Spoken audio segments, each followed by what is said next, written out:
අපි අද निराහාර දිනය තුලට පැමිණලා තිබෙනවා. මුලින්ම අපි දේව මෙහි ආරම්භ කිරීමට ප්‍රථමයෙන් අද දවසේ සියලු දේවල් දෙවියන් වහන්සේගේ අතට කැප කරලා යාඥා කරමු.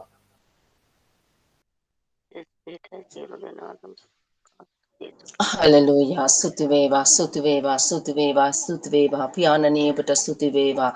ආසපොළව මැව්ව සර්ව බලධාරී සර්ව මහෝත්තම දෙවී පියාණන් වහන්සේ ස්වාමිනී අපි ජේසුස් වහන්සේගේ නාමයෙන් අපි මේ උදැසන ඔබ වහන්සේගේ පාද පාමුලට එනවා. ඔබට ස්තුතියි පියාණනී. අපි ඔබට ස්තුති කියනවා ස්වාමිනී. අපි ඔබ වහන්සේ ඉදිරි යටාත් වෙන කල අපි ඔබ වහන්සේව උසස් කරනවා ස්වාමිනී. ඔබ උසස් වූ දෙවියනි. ඔබ සිංහාසනයේ සිටිනා වූ දෙවියනි. ඔබ වහන්සේට ස්තුති කරනවා. දෙවියනි ඔබට ස්තුති කරනවා. මේ මොහොත ස්වාමිනේ ඔබ පටන් ගැන්මේ සිට අවසානයේ දක්වා ඔබ වහන්සේ ක්‍රියා කරන ස්වාමිනේ. ස්වාමිනේ ඔබගේ වචනේ කියනවා ස්වාමිනේ ඔබගේ ආත්මය පොළවේ මතද මූදේ මැදද සැරිසරන්නා වූ ඔබගේ ආත්මය දැන් ස්වාමිනේ ඔබගේ දහසයා මතත් ඔබගේ දරුවන් මතත් දැන් ඔබගේ ආත්මය දැන් අප තුල සැරිසරන්න අප තුල රජ කරන්න අපට මඟ පෙන්වුව මැනව සුද්ධාත්මය ඔබගේ වචනය තුළ ඒ දැන් ගැන්මෙන් ස්වාමිනේ අපව පිළියන්ට ප්‍රඥාවේ ආත්මය දැන් ගැන්මේ ආත්මය දැන් අපේ එක්කෙනා මත තබලා ස්වාමිනේ මේ අන්තිම කාලය ඔබ වහන්සේ වෙතට තව ලං වෙන පිණිස ස්වාමිනේ පාපෙන් ස්වාමිනේ අපේ අධර්මිෂ්ඨකමින් දෙන්දී ඔබගේ මූල සොයා ඔබගේ මාර්ගයට ලං වෙන ස්වාමිනේ අපිට තියෙන ඔබගේ උතුම් ගැලවීම ආරක්ෂා කරගෙන දේව බයව ඔබට ලං වෙන පිණිස ස්වාමිනේ ඔබ වහන්සේට ඔබගේ දේව දාසියා ඇතුළු අනිකුත් ස්වාමිනේ සේවය කරන සිටින හැම කෙනෙක්ම අද ස්වාමිනේ ඒ පිටරට ලංකාවේ හතරක් අතර මුල් අස්ථාන සිටින හැම කෙනෙක්ට ඔබගේ ආත්මය වතුරමින් අද දවස් ඔබ අපිට මඟ පෙන්වන්න ඔබ අපිට මුණ ගැසෙනවා ස්වාමිනේ අද ඔබ අපිට කතා කරනවා විශේෂයෙන් අපිට මඟ පෙන්වනවා විශේෂයෙන් ඔබ වහන්සේ අපිට එදිරව් කරනවා මෙන්න දෙවියනේ ඔබට සියල්ල බාරයි ජේසුස් වහන්සේගේ අතිශුද්ධ නාමයෙන් ආමේන් ආමේන් ආමේන් ආමේන් ආමේන්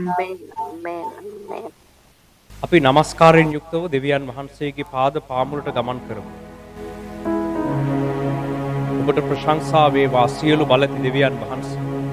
ඔබ වහන්සේගේ අතිශුද්ධ පාද පාමුලට මේ මොහොතේ අපි පැමිණෙනවා. ඔබ වහන්සේ අපට මඟ පෙන්වන්න කියලා සිටිනවා ස්වාමීන් වහන්සේ. ඔබට ප්‍රශංසා වේවා. ඔබගේ මාර්ග අපට පහදා දෙන්න. ඔබ වහන්සේගේ ශුද්ධ මාර්ග තේරුම් කර දෙන්න. ඔබ වහන්සේත් එක්ක ඉදිරියට යාමට අපිට උදව් කරන්න. ඔබට নমස්කාර වේවා. මේ निराහාර දිනේ ඔබගේ පාමුල निराහාරයෙන්ද යාඥාවෙන්ද අපි ඔබ වහන්සේගේ මඟ පෙන්වීම අපේක්ෂාවෙන් බලා සිටිනවා ස්වාමීන් වහන්සේ. ඔබට নমස්කාර වේවා. සියලු මහිමයන් ගෞරවයක් ඔබට ලබා දෙනවා දෙවියන් වහන්සේ. හලෙලූයා. ඔබට নমස්කාර වේවා. নমස්කාර වේවා. ඔබ වහන්සේගේ පාමුලට එනවා මුළු විශ්වයේ අධිපති ආනන් වහන්සේ. සියල්ල මවා හසුරුවන සියල්ල දන්න දෙවියන් වහන්සේ. ඔබට নমස්කාරය වේවා. ඔබගේ පාද පාමුලට අපි ලං වෙනවා දෙවියන්. ඔබට নমස්කාර වේවා ස්වාමීන් වහන්සේ. හැම කෙනෙක්ම Tamanගේ සිත් දෙවියන් වහන්සේ වෙත යොමු කරගන්න. දෙවියන් වහන්සේත් එක්ක සම්බන්ධතාවයට ඇතුළු වෙන්න. යාඥාවෙන් වහන්සේගේ පාමුල රැඳී සිටින්න. දැන් අනිත් සියලු දේ පසෙක තබා දෙවියන් වහන්සේගේ අභිමුඛයට ලං වෙන්න.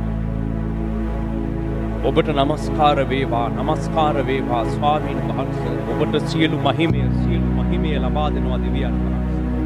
ඔබට নমස්කාර වේවා. নমස්කාර වේවා. নমස්කාර වේවා. ඔබගේ අතිශුද්ධ පාද පාමුලට පැමිණෙනවා ස්වාමීන් වහන්සේ. Hallelujah hallelujah. ඔබට নমස්කාර වේවා. নমස්කාර වේවා ස්වාමීන් වහන්සේ. ඔබට নমස්කාර ස්වාමීන් දවසේ අපට අතගසා මඟ පෙන්වන්න. අපේ දුබලතාවයන් නිවැරදි කරගෙන ඔබ වහන්සේගේ කැමැත්ත අනුව ගමන් කරන්න උදව් කරන්න. අපි ඔබ වහන්සේට ඉඩ දෙන්නේ නැතුව අපේ ජීවිතවල ලොකු විනාශයන් රැසක් කරගෙන තිබෙනවා. ඔබ වහන්සේ දෙනකන් ඉන්නේ නැතුව අපේ ජීවිතවල ලොකු වැරදි මාර්ග රැසකට අපි යොමු වෙලා තිබෙනවා. නමුත් මේ මොහොතේ නැවත ඔබගේ පාමුලට එනවා. ඔබ සමග සිටිමින් ඔබ දෙන දේ ලබා ගන්න විදිහ අපිට කියලා දෙන්න ස්වාමීන් වහන්සේ. අපේ අනුවන තැන් නිවැරදි කරන්න. ඔබගේ සැලැස්ම තුළට අරගන්න ස්වාමීන් වහන්සේ. Hallelujah hallelujah.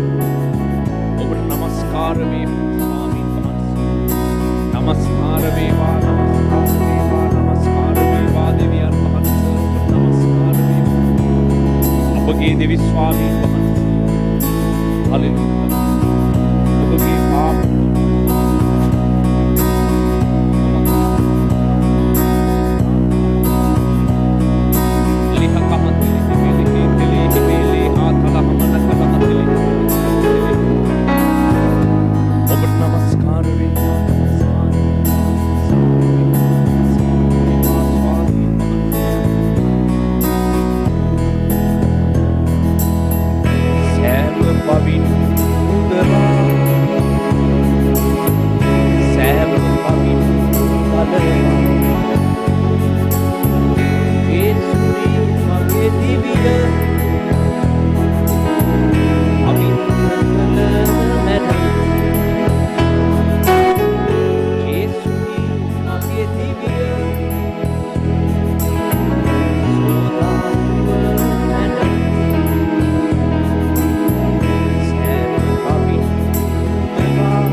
ක්‍රියා කරන්න කියලා දෙවියන් වහන්සේගෙන් ඉල්ලා සිටිනවා. දෙවියන් වහන්සේගේ අතට හැම කෙනෙක්ම බාර දෙනවා.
කලබල නොවී හදිස්සි නොවී දෙවියන් වහන්සේ වෙතටම සිත් යොමු කරගෙන සිටින්න. දෙවියන් වහන්සේ වෙතට අවධානය ලබා දෙන්න. අනිකුත් දේවල් ගැන කරදර වීම වෙනුවට දෙවියන් වහන්සේ වෙතට සිත් යොමු කරන්න. වහන්සේත් එක්ක සම්බන්ධතාවයට ඇතුළු වෙන්න. ඔබට නමස්කාර වේවා සර්ව බලධාරී දෙවි පියාණන් වහන්සේ. ඔබගේ පාපවලට පැමිණෙනවා. ඔබගේ පාද පාපවලට පැමිණෙනවා ස්වාමී.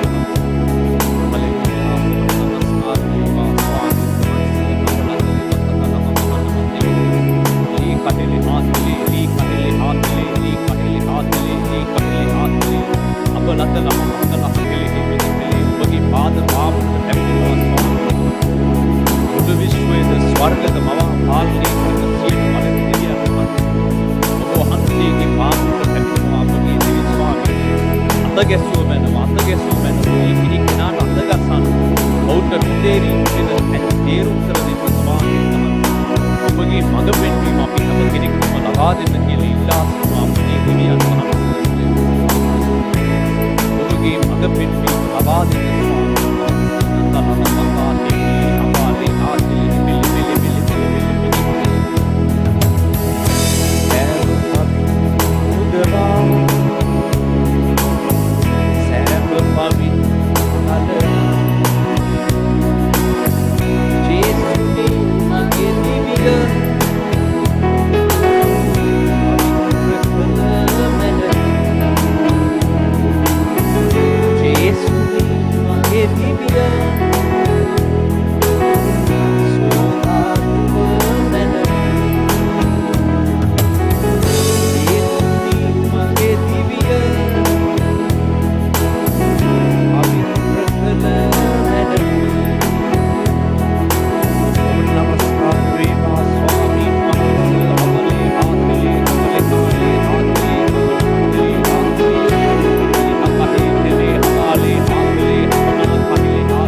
සැලැස්ම තුළ ගමන් කිරීම උදව් කරන්න. ඔබ වහන්සේ ගැන තව තවත් පහදා දෙන්න. අපේ ජීවිත ඔබ වහන්සේගේ කැමැත්ත අනුව ගමන් කරන්න අපිට උදව් කරන්න. හැම කෙනෙක්ම අවධානයෙන් යුක්තව දෙවියන් වහන්සේගේ වචනේ ඇසීමට සූදානම් වෙන්න. ඔබේ මනසේ තිබෙන විවිධ දේවල් පස්සෙක තබා දෙවියන් වහන්සේ ඔබට කියන්නේ කුමක්දයි මුලින්ම දැනගන්නා පිණිස උන්වහන්සේට යටහත් වෙන්න. උන්වහන්සේට සවන් දෙන්න. ඔබ කළ යුතු විදිහ දෙවියන් වහන්සේ ඔබට කියලා දෙනවා. ඒ වෙතට යොමු කරන්න. අනිකුත් දේවල් පස්සෙක තබා දෙවියන් වහන්සේට සවන් දෙන්න.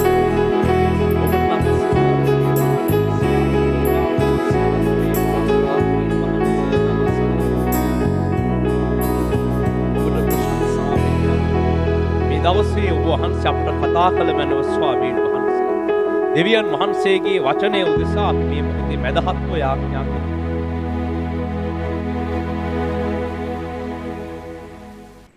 මා උත්තම ශුද්ධ දෙවියන් වහන්සේ යේසුස් ක්‍රිස්තුස් වහන්සේගේ නාමයෙන් අවතබාරක් ඔබ වහන්සේගේ පාද පාමුලට අපි පැමිණෙනවා ස්වාමීන් වහන්සේ මේ ශුද්ධ උදෑසන ස්වාමිනී අද දවසේ මේ නිරහාරව යාඥා කරන අවස්ථාවේදී අපි එක්කෙනෙක්ගේ ජීවිතය ඔබ වහන්සේ ඉදිරියේ අපගේ ආත්මය බාර කරමින් යාඥා කරන ස්වාමිනී අද දවසේදී ස්වාමීන් වහන්සේ අපගේ ජීවිත පවිත්‍ර කරනත් ඔබ වහන්සේගේ වචනය තුළින් අපට කතා කරන මිනිස ඔබ වහන්සේගේ දෑතට මේ වචනේ බාර කරමින් යාඥා කරන ඔබ වහන්සේගේ දාසයාවද ආලේප කර ඔහු තුළින් ස්වාමිනී ඔබ වහන්සේගේ රාජ්‍යයත් ඔබ වහන්සේගේ ධර්මිෂ්ඨකමත් වචනය ගැන ඉගෙන ගන්න අපට උපකාර කළ මැනව ඒ වචන වලට ඔබ වහන්සේගේ ආනුභාවයේ බලය ලැබුණු මැනව ස්වාමීන් වහන්සේ ඔබ වහන්සේගේ දාසයාට ආලේප කළ මැනව ඉගෙන ගන්නා ඌ දැන ගන්නා අප සිළු දෙනා කරේ ඔබ වහන්සේගේ වචන තුළින් කතා කළ මැනව ඒවා අපගේ ජීවිතයට ධාරණ කරගැනීමෙන් ඒ තුල ගමන් කරන්න කීකරු වෙන්නත් ඒ තුළ අභියෝගාත්මක ජීවත් වෙන පිණිසත් අපිට උපකාර කළ මැනව ස්වාමීන් වහන්සේ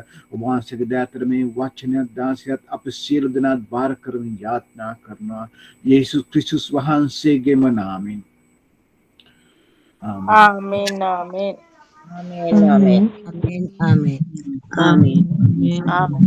ආමේන් ආමේන් ආමේන්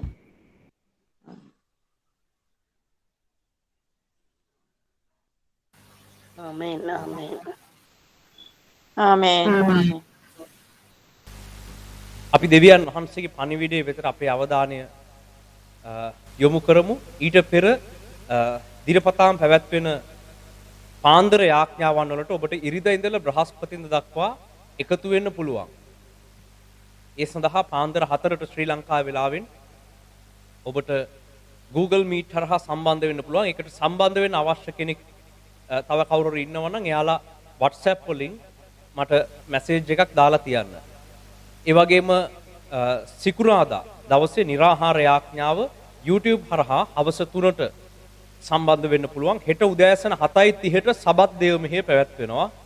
YouTube හරහා හවස 3ට ඔබට සම්බන්ධ වෙන්න පුළුවන්. ඒ වගේම දුරකථන ඇමතුම් ලබා ගන්න අයට අපි වෙලාව ලබා දීලා තියෙනවා සතිය දවස්වල උදේවරුේ. ඔයාලට මොනවා හරි දැනගන්න තියෙනවා නම් කතා කරන්න තියෙනවා නම් ඒ වෙලාවේ කතා කරන්න. ආයි වෙනම මට මැසේජ් දාලා වෙලාවල් අහන්න දෙයක් නැහැ. දීලා තියෙන වෙලාවේ කතා කරන්න. උදේ වරුවේ සතිය දවස්වල ඒ කාලය දීලා තියෙනවා. දවල් 12 වෙනකන් ශ්‍රී ලංකා වෙලාවෙන් ඔබට කතා කරන්න පුළුවන්. ආයි අමුතුවෙන් කතා කරලා වෙලාවල් ඉල්ල ගන්න කතා කරන්නද කියලා අහන්න ඒව මොනවත් අවශ්‍ය නැහැ. දීලා තියෙන වෙලාවේ මොන හරි ප්‍රශ්නයක් තියෙනවා නම් කතා කරන්න. එහෙම කරන්න. අද අපි දෙවියන් වහන්සේගේ පණිවිඩය වෙතට අවධානය යොමු කරමු. දෙවියන් වහන්සේ ඔබට අවශ්‍ය දේවල් සපයලා දෙන්න කැමති කෙනෙක්. උන්වහන්සේ ඔබගේ පියාණන් වහන්සේ. පියාණන් වහන්සේ සෑම විටම කැමති දරුවන්ට අවශ්‍ය දේ සපයලා දෙන්න. පියෙකුගේ හදවත තමයි ඒක. දරුවෙක් හිඟව නැතිකමක් තුල මුකුත් නැතුව වේදනාවක තැබීම පියෙකුගේ කැමැත්ත නෙමෙයි. දෙවියන් වහන්සේ කියලා කියන්නේ ඔබේ තාත්තා. ඒ නිසා උන්වහන්සේගේ කැමැත්ත තමයි ඔබට අවශ්‍ය දේවල් සුදුසු කාලේ සුදුසු විදිහට සපයලා දෙන එක. ඇත්තටම කියනවා නම් දෙවියන් වහන්සේට වෙන වැඩක් නැහැ. වෙන මොකද්ද උන්වහන්සේ ඔබත් එක්ක කරන්නේ?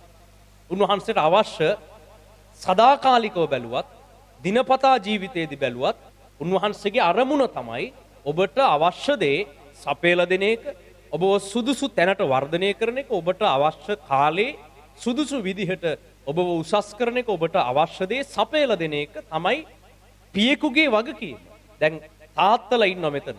මොකද්ද ඔයාගේ එකම අරමුණ? ඔයා වැඩ කරන්නේ, ඔයා ගන්න තීරණ, ඔයා හැම දෙයක්ම කරන්නේ උදේ නැගිටින්නේ පියෙක්. දැන් තාත්තලා ඉන්නවනේ මෙතන. දැන් තාත්තලාගේ අරමුණ මොකක්ද? තාත්තා කෙනෙක්ගේ හරි තාත්තා කෙනෙක් නිතරම වැඩ කරන්නේ තමන්ගේ දරුවන්ට අවශ්‍ය දේ සපයලා දෙන්න. ඒ වෙනුවෙන් වැඩට යනවා, ඒ වෙනුවෙන් අවදි වෙනවා, ඒ වෙනුවෙන් වෙහෙසෙනවා. වෙන මොකක්ද? ඒක තමයි පියෙකුගේ සිත. හරිද?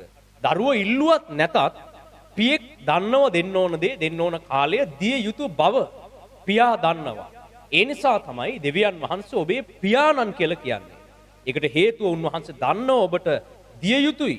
ඔබව ගොඩනැගිය යුතුයි. ඔබව සුදුසු කාලයේ සුදුසු දෙයින් ඔබට ආශිර්වාද කළ යුතු බව පියාණන් වහන්සේ හොඳින් දන්නවා.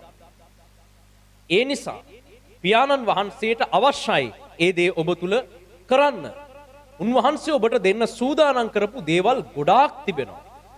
පියෙක් සමහර විට දරුවෙක් උපදින මුල් කාලේ ඉඳලම ඔහුට දෙන දායාද ගැන කල්පනා කරනවා. දුවෙක්ව ඉපදෙද්දී මේ දුව විවාහ වෙන කාලේ මෙයාට මොනවද දෙන්නේ? මෙයාට වැඩි වියට පත් වුණා මොනවද දෙන්නේ? මෙයා ලොකු වෙනකොට මම මොනවද යාට එකතු කරලා තියන්නේ කියන හැඟීම පියෙකුගේ සිතේ නිරන්තරයෙන්ම දුවනවා. දෙවියන් වහන්සේ අන්න ඒ වගේ පියෙක් තාත්තා කෙනෙක්. උන්වහන්සේගේ හිතේ හැම වෙලාවෙම දුවන්නේ මොකද්ද? ඔබට දිය යුතු දේ උරුම කරලා දෙන්නේ කොහොමද? ඔබට දෙන්නේ මොනවද?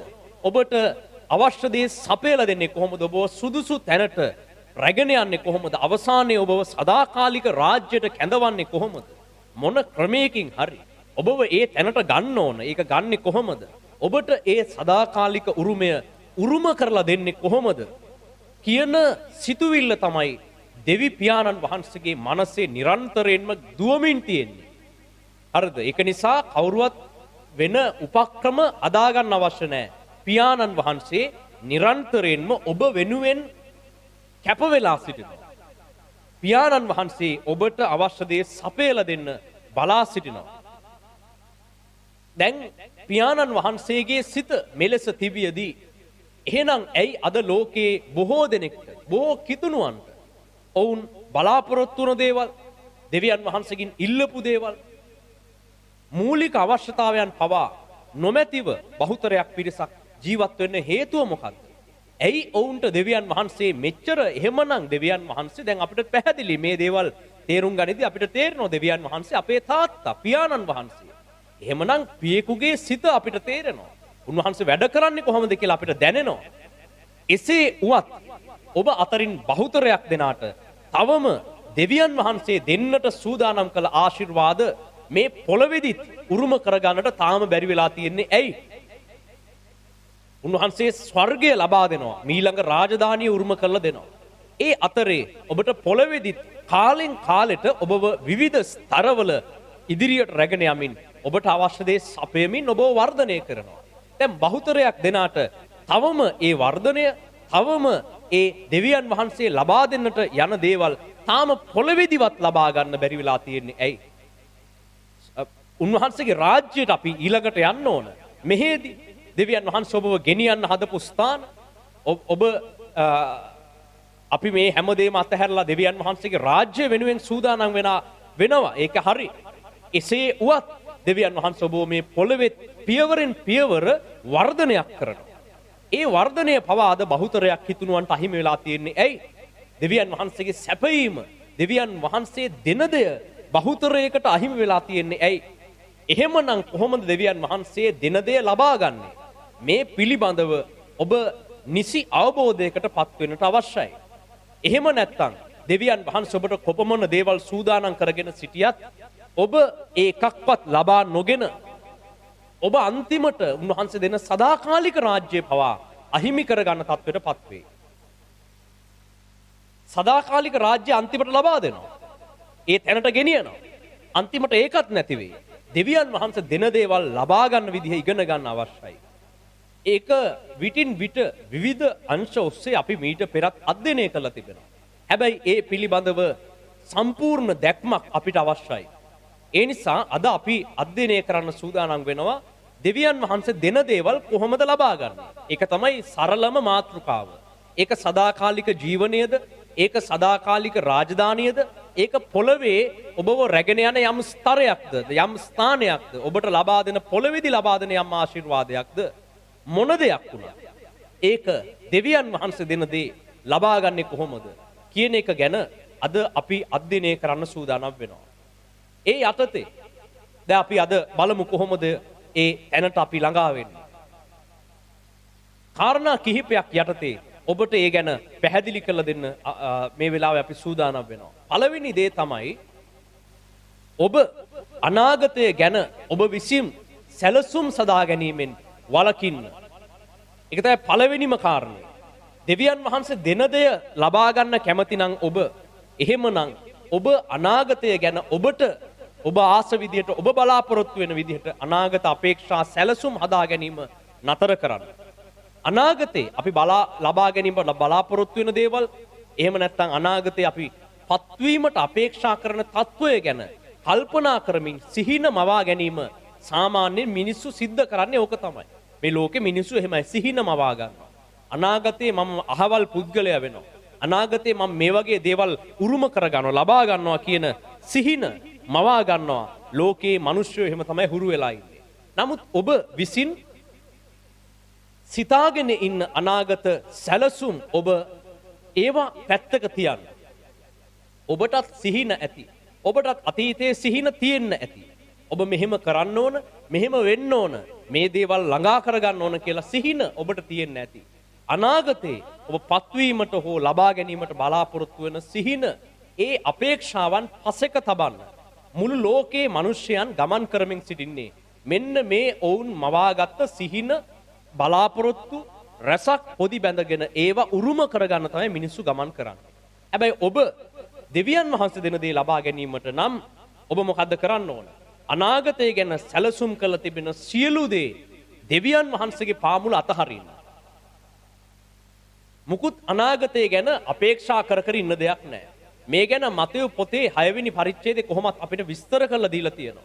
ඒකේ උන්වහන්සේ කියනවා හෙට ගැන කරදර වෙන්න එපා. හෙට ගැන කරදර වෙන්න අවශ්‍ය නැහැ. හෙට ගැන කිව්වේ අනාගතය ගැන, මතු කාලය ගැන. අනාගතේ මොනවද වෙන්නේ? අනාගතේ අපි මෙහෙම කෙනෙක් වෙනවා. ඒ සඳහා අපි මේ විදිහට යන්න ඕන, අපි මේක උරුම කරගන්න ඕන කියන ඒ අනාගත සැලසුම් අපි විසින් හදාගත්ත දේවල්. අපි ආස කරන తত্ত্বය, අපි ආස කරන ගෞරවය, අපි ආස කරන ඒ සමාජ තලය, අපි ආස කරන උරුම කර ගැනීමට ආස කරන දේවල් සිහින මවාගෙන ඒ වෙතට කල්පනා කරමින් සැලසුම් සකස් කරමින් අනාගතය ගැන කරදර වෙන්න තමයි මිනිස්සු හුරු වෙලා ඉන්නේ. ඔබ බොහෝ දෙනෙක්නුත් එහෙමයි. අපිත් එහෙම හිටියා. දැන් මමත් අනාගතය ගැන සැලසුම් හදාගෙන මං අනාගතේ මේ වගේ වෙනවා, අනාගතේ මෙහෙම කරන්න තමයි මං කැමති, මේ දේවල් අනාගතේ උරුම කරගන්න මම කැමතියි කියන හැඟීමෙන් වැඩ කරපු කාලයක් තිබුණා. අනාගතය මම සැලසුම් කළා. අනාගතය මට ලබා ගන්න අවශ්‍ය කරන දේවල් කල්පනා කළා. මම මෙහෙම කෙනෙක් වෙන්න ඕන, මේ වගේ තැනකට යන්න ඕන, මේ වගේ තමයි මගේ අනාගතය වෙන්න ඕන කියලා සිහින දැක්කා. බලාපොරොත්තු වුණා. ඒ අපේක්ෂාවන් තුල ගමන් කරපු කාලයක් තිබුණා. හැබැයි දෙවියන් වහන්සේ විසින් ඔබට ලබා දෙන දේ ලබා ගැනීමට නම් ඔබ විසින් හදාගෙන ඉන්න අනාගත සැලසුම් ඔබ අතහරින්නට අවශ්‍යයි. හරිද? ඔයා මොනවත් අනාගත සැලසුම් තියාගන්න ඕනේ නැහැ. ඔයා මෙහෙම කෙනෙක් වෙනවද? ඔයා කොයි වගේ කෙනෙක්ද වෙන්නේ?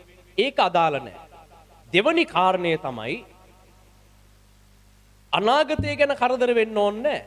අද දවසේ පැවරිලා තියෙන කාර්යයන් අද දවසේ සම්පූර්ණ ඉටු කරන්න. මේ දවස්වල මේ කාලය තුල ඔයාට මොනවද දෙවියන් වහන්සේ බාර දීලා තියෙන්නේ? ඔයාට සම්පූර්ණ කරන්න යෙදිලා තියෙන කටයුතු මොනවද? ඔයා මොනවද දැන් මේ දවස්වල කරමින් ඉන්නේ? අන්න ඒ කරන්න පැවරිලා තියෙන කාර්යයන් සම්පූර්ණව අතපසු නොකර ඉටු කරන්න. අනාගතය ගැන අපි සැලසුම් හද ඉන්නේ නැහැ.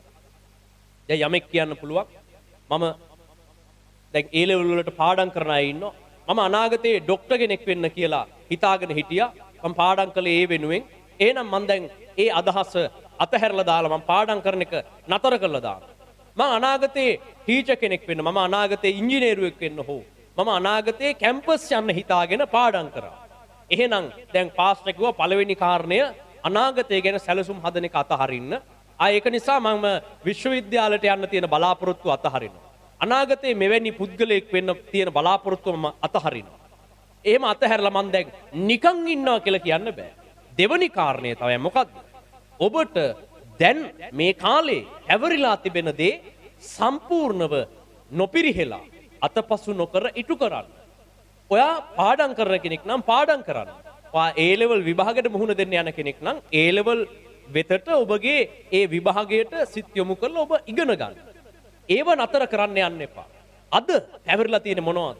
බයිබල් කොලෙජ් එකක ඉගෙන ගන්න කෙනෙක් නම් ඔබ මොකද්ද කරන්න ඕන? අද පැවරිලා තියෙන දේ අද ඉගෙන ගන්න, අද කරන්න. මේ කාලේ ඔයාට දීලා තියෙන වැඩේ මොකද්ද? ඔයා රැකියාවක් කරන කෙනෙක්. එහෙනම් මේ කාලේ ඔයාට තියෙන රැකියාව නොපිරිහෙලා අතපසු නොකර හරියට ඉටු කරන්න. මේ කාලේ ලැබිලා තියෙන දේ මොකද්ද? දැන් අද දවසේ ඔයාලට මොකද්ද කියලා තියෙන්නේ? निराහාරයක්. එහෙනම් අද දවසේ ඒක කරන්න. හෙට මොකද්ද තියෙන්නේ? සබත් දවස. එහෙනම් හෙට සබත පවත්වන්න. ඒ දවසේ ඒ කාලය තුල ඒ කාල වකවානුව තුල දෙවියන් වහන්සේ ඔබට පවර්ලා තියෙන්නේ මොන වගේ කාර්යයක්ද? ඔබට ඔබගේ දරුවන් බලා ගන්න පවර්ලා ඇති දෙවියන් වහන්සේ. ඔබේ දරුවන්ගේ අධ්‍යාපන කටයුතු ගැන, ඔවුන්ගේ වර්ධනය ගැන බලලා කටයුතු කරන්න අම්මට තාත්තට වගකීමක් දීලා ඇති. එහෙමනම් ඔයා මේ කාලේ ඒ වගකීම අතපසු නොකර හරියටම ඉටු කරන්න අවශ්‍යයි. සමහරෙක් යම් ආයතනයක යම් රැකියාවක් කරන්න, ව්‍යාපාරයක් කරන්න අවස්ථාව ලැබිලා ඇති. එහෙමනම් ඔබ ඒ කරමින් සිටින කාර්ය සම්පූර්ණ කරන්න, හරියට ඒ වැඩේ කරන්න. දැන් තියෙන වැඩේ නතර කරන්න නැතුව අඛණ්ඩව අතපසු නොකර සම්පූර්ණ විදිහට කරන්න. පැහැදිලිද? ඒකත් මතෙව් පොතේ කියන මතෙව් පොතේ 6 වෙනි පරිච්ඡේදයේ මුලින්ම කිව්ව මොකද්ද? එබැවින් හෙට දවස ගැන කනස්සනු නොවෙලා. ඒක තමයි මුලින්ම කිව්වේ. හෙට ගැන කරදර වෙන්න අවශ්‍ය නැහැ ඔයාලා. හෙට ගැන සැලසුම් හදාගන්න. හෙට ගැන බලාපොරොත්තු තියාගෙන මම මෙහෙම වෙනවා අරම වෙනවා කියලා ඔයාලගේ සැලැස්ම අවශ්‍ය නැහැ. හෙට ගැන කරදර නොවෙලා හෙට දවසේ ඒ ගැනම කරදර වන්නේය. එහෙට ගියාට පස්සේ ඒක හෙට දවසට ගියාම හෙට ගැන බලා ගන්න පුළුවන්. දවසේ කරදර ඒ දවසට සෑහෙයි. ඒ කියන්නේ මොකක්ද? අද දවසේ ඔයාට තියෙන ප්‍රමාණය හොඳටම ඇති. අද දවසේ මොකද්ද ඔයාට ලැබිලා තියෙන්නේ? අන්න ඒ දේ ඔයා අද කරන්න. අද දවසේ කරදර සෑහෙයි. අද දවසේ අපිට තියෙන කරදරේ ටික හොඳටම ඇති. මොකද අද දවසේ අපිට තියෙන කරදරේ අද තියෙන කරදරේ තමයි දැන් කන්න නැතුව ඉන්න ඕනේ හැන්ද වෙනකන්. ඒක තමයි කරදරේ. හරිද? ඕක කරන්න ඕනේ. දැන් ඒක කරන්න ඕනේ. දැන් ටිකක් වෙලා ගිහිල්ලා බඩගිනි කියලා කෑවොත් මොකද්ද වෙන්නේ? ඔයා අද දවසේ ඔයාට යෙදිලා තියෙන දේ කරලා නැහැ. අද ඉතින් ටිකක් කරදර දවසක් බඩගිනි ඉන්න වෙනවා කට්ටියටම. ඒක ජේසුස් වහන්සේ මොකද්ද කිව්වේ? ඒ දවසේ කරදර දවසට සෑහේ. අද ඔයාලා निराහාරව ඉන්න. අද දැන් හෙට මොනවද කරන්නේ? හෙට කොහොමද කරන්නේ? අනාගතය ගැන ඔයාලා සැලසුම් දැන් මුකුත් ඕනේ නැහැ. අද දවසේ මොකද්ද තියෙන්නේ? අද මොකද්ද කියන්නේ? අද මේ දේව මෙහෙට සම්බන්ධ වෙලා ඉන්න. අද යාඥාවෙන් වැඩිපුර දෙවියන් වහන්සේත් එක්ක ඉන්න. निराහාරේ රැක ගන්න ඒක ඉවර වෙනකන් යාඥා කරන්න හවසටත් යාඥාව අවසන් කරලා निराහාරය අවසන් කරන්න. ඊට පස්සේ ඕක කන දෙයක් කන්න. එච්චරයි. දැන් දවසේ ඔයාට දීලා තියෙන වගකීම. අද දවසේ මෙන්න මේක. වැඩිය කල්පනා කරලා, ප්ලෑන් කරලා, සැලසුම් කරලා මොකද්ද දැන් අද කරන්න තියෙන්නේ? දැන් අද ඊළඟ මාසෙ ගැන ප්ලෑන් කරන දවසක්. අද මේ මුකුත් කරන දවසක් නෙමෙයි. අද මොකද්ද යෙදিলা තියෙන්නේ? අද මේ निराහාරය කරලා ඉවරයක් කරන්න එපා. ඒක තමයි අද කරන්න තියෙන්නේ. දවසේ කරදරේ දවසට සෑහේ. ඊට පස්සේ හෙට දවසට ගියාම හෙට සබත් දවස. දැන් ඔයාලා කිතුණුවන් හැටියට හෙට ඇවිල්ලා වැඩ කරන්න යන්න බෑ. ඔයාලා දැන් අපිත් එක්ක මේ දේව මෙහෙට සම්බන්ධ වෙන කෙනෙක් නම් එහෙනම් හෙට තමයි සබත අපි පවත්වන සබත. එතකොට අපිත් සමග මේ දේව මෙහෙන් වලට සම්බන්ධ වෙන අය සබත නම් ඒක හෙට කරන්න. වෙන මොකද්ද කරන්නේ? දැන් අද තියෙන දේ හෙට කරන්න යන්නත් එපා. හෙට තියෙන දේ පස්සේ කරලා වැඩකුත් නැහැ. සඳුදාට කරන්න තියෙන දේ හෙට කරන්න යන්නත් එපා. හදිස්සි වෙලා. හෙට තියෙන දේ හෙට කරන්න. ඒ දවසේ කරදරේ ඒ දවසට සෑහේ. මේ කාලේ මේ දවසේ ඔයාට දීලා තියෙන්නේ මොකද්ද? මේ අවධිය තුල ඔයාගේ ඔය වයස තුල ඔයාට දෙවියන් වහන්සේ ඔයාට කියලා තියෙන්නේ මොකක්ද? ඔයා කී වසරද ඉන්නේ? දැන් ළමයි ඉන්නවනම් කී වසරද ඉන්නේ? දැන් ඔයාට මොකක්ද තියෙන්නේ? ඔයාගේ වයසේ මොකක්ද කරන්න තියෙන්නේ? රැකියා කරන අය මොනවද ඔයාට කරන්න තියෙන්නේ අද දවසේ? අන්න ඒක කරන්න. අද දවසේ කරන්න තිබෙන කාර්ය අතපසු කරන්න එපා, හෙට දාන්න එපා. පස්සට කල් දාලා ඒක අතපසු කරලා ඒවා පස්සේ කරනවා දැන් බෑ කම්මැලි කියලා අතහරින්න එපා. මේ කාලේ දීලා තියෙන දේ තුලම නියලී සිටමින් ඒක සම්පූර්ණ කර අවසන් කරන්න. නියලෙන්න, ඒකෙම නියලෙන්න, ඒකෙම වැඩ කරන්න. ඒ දීලා තියෙන දේත් එක්ක හැපි ඉන්න. හරිද? දෙවියන් වහන්සේ මහා ලොකු අමාරු දේවල් කාටවත් දීලා නැහැ. අපි තමයි මහා ලොකු අමාරු දේවල් ඇති කරගන්නේ, අමාරු සැලසුම් හදාගෙන අනාගතය ගැන කරදර වෙවි, අපි දුක් වෙවි, අතීතය ගැන දුක් වෙවි, වෙච්ච දේවල් ගැන දුක් වෙවි, අනාගතේ බැරි වෙයිද පුළුවන් වෙයිද ඒව ගැන දුක් වෙවි, අනාගතය ගැන කරදර වෙවි, ගොඩාක් දේවල් අපි කරනවා. හැබැයි දෙවියන් වහන්සේ එහෙම දෙයක් අපිට කරලා කියලා නැහැ. හෙට ගැන කරදර නොවෙන්න, අද දවසේ කරදර අදට සෑහේ, අද දවසේ යෙදිලා තියෙන දේ, මේ කාලේ පැවරිච්ච දේ හරියටම ඉටු කරන්න. ඒක කරන්න දැන්. මේක තමයි දෙවියන් වහන්සේ ලබා දෙන දෙය ලබා ගැනීමේ දෙවනි කාරණය. ඔබ අද දවසට යෙදිලා තියෙන දේ, ඔබට මේ කාලේ දෙවියන් වහන්සේ දුන්න දේ අතපසු කරොත් දෙවියන් වහන්සේ දෙන දේ ඔබට ලැබෙයි කියලා හිතන්න එපා. ඒ වගේම පළවෙනි කාරණය, ඔබ අනාගතය ගැන ඔබට ඕන විදිහට සැලැස්මක් හදාගෙන ඒක ඉටු කරගන්න ගියොත් දෙවියන් වහන්සේ දෙන දේවල් ලැබෙයි කියලා හිතන්න එපා. ඔයා මොකක් හරි ලබා ගනි. හැබැයි ඒක දෙවියන් වහන්සේ දීපු දේවල් නන් නෙමෙයි. අද තියෙන දේ කරන්න. අද කිව්වේ මොකක්ද? ඒක කරන්න. ඒක තමයි දෙවියන් වහන්සේ ලබා දෙන දේ ලබා ගැනීමේ අදට ඔබට තියෙන කාර්යය. පියවරෙන් පියවර අපි යන්න ඕන. අද දවසේ ඉවර කරලා එපා ඊළඟ එකට යන්න. මේ දවසේ කරන්න තියෙන දේ කරන්න. පැහැදිලිද? ඒ නිසා දැන් අනාගතය ගැන සැලසුම් නැහැ කියලා එක එක්කෙනාට නිකන් ඉන්න නෙමෙයි මේ කියන්නේ. අපිට බලාපොරොත්තු නැහැ අනාගතයේ සැලසුම් අතහැරියා. ඒක නිසා අවුලක් නැහැ කියලා නිකන් ඉන්න බෑ. හරිද? අනාගත සැලසුම් නැති අය ගොඩක් ඇති. හරිද? අනාගත සැලසුම් සමහරුන්ට කියවම නෑ මට එහෙම ආසාවක් නෑනේ. මට එහෙම අනාගතේ සැලසුම් කරන්නෙත් නෑ, මම ඕනෙත් නෑ. මට අනාගතේ මං එහෙම නිකන් ලොකු දේවල් කරන්න බලාපොරොත්තුවක් නෑ කියලා සමහරු කියනවා. හරි, යා පළවෙනි කියපු කාරණය හරි, දැන් එයා තුල තියෙනවා. හැබැයි එයා අද තියෙන වැඩේ කරන්නේ. එහෙම වුණොත් මොකද වෙන්නේ? අද දීලා තියෙන්නේ මොකද ඒක කරන්න? අනාගතෙත් නෑ. ඒක නිසා අද තියෙන දේවල් කරන්නත් බෑ. අදත් නිකන් ඇඟට මේ මහන්සි වගේ අද හරියන්නේ නෑ, මේක හරියන්නේ නෑ, අපිට බෑ කියලා අද දීපු දේ අතහැරියොත් මොකද වෙන්නේ? දෙවියන් වහන්සේ ඔබත් එක්ක කරන්න යන සැලැස්ම, ඔබට දෙන්න යන දේවල් නම් මුකුත් ලැබෙන්නේ නෑ. අද බහුතරයක් කිතුණෝ එක්ක අනාගතය ගැන සැලසුම් කර එයාලා මේ ගහගත්ත ප්ලෑන් එකකට ගමන් කරනවා. එයාලා ආස කරන දේ උරුම කරගන්න යනවා. අනිත් පිරිස අනාගත සැලසුම් නෑ, මුකුත් නෑ. අද තියෙන දේ, දීලා තියෙන දේ කරන්නේ. ඉතින් මෙන්න මේ වර්ග දෙකටම දෙවියන් වහන්සේ දෙන දේ උරුම කරගන්න බෑ. ඒ වගේම තුන්වෙනි කාරණය වෙතට අපේ අවධානය දෙමු. උපක්‍රම වලින් සහ ලෝකේ ක්‍රම වලින් ඔබේ අවශ්‍යතාවය ලබා ගැනීමට නොයන්න.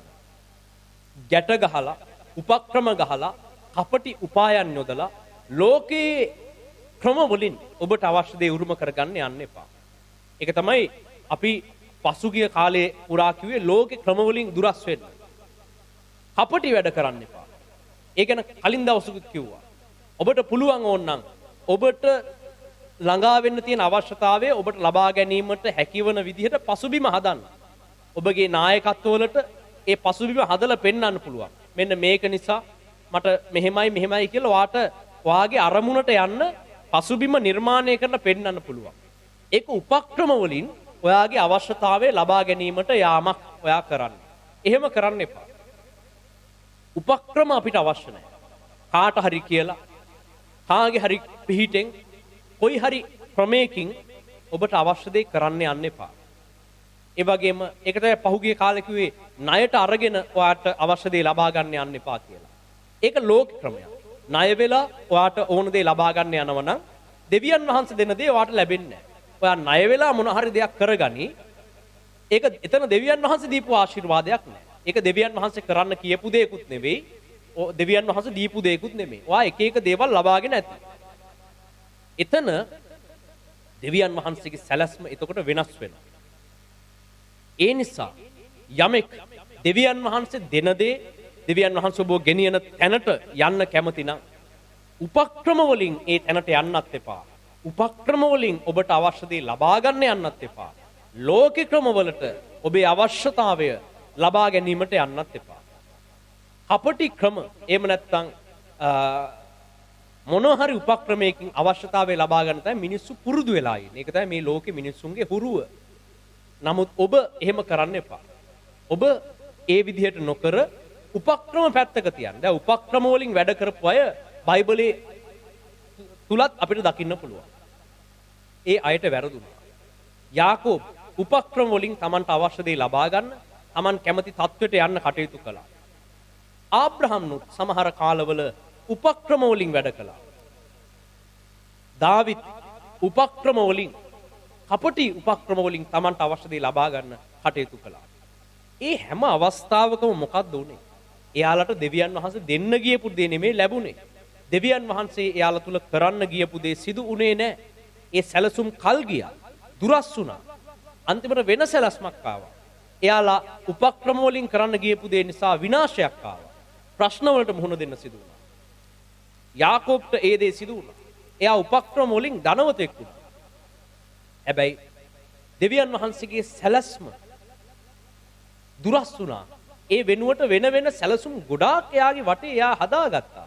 හැබැයි දෙවියන් වහන්සේ දෙන දෙය එයා උරුම කර ගැනීමට අපොහොසත් වුණා.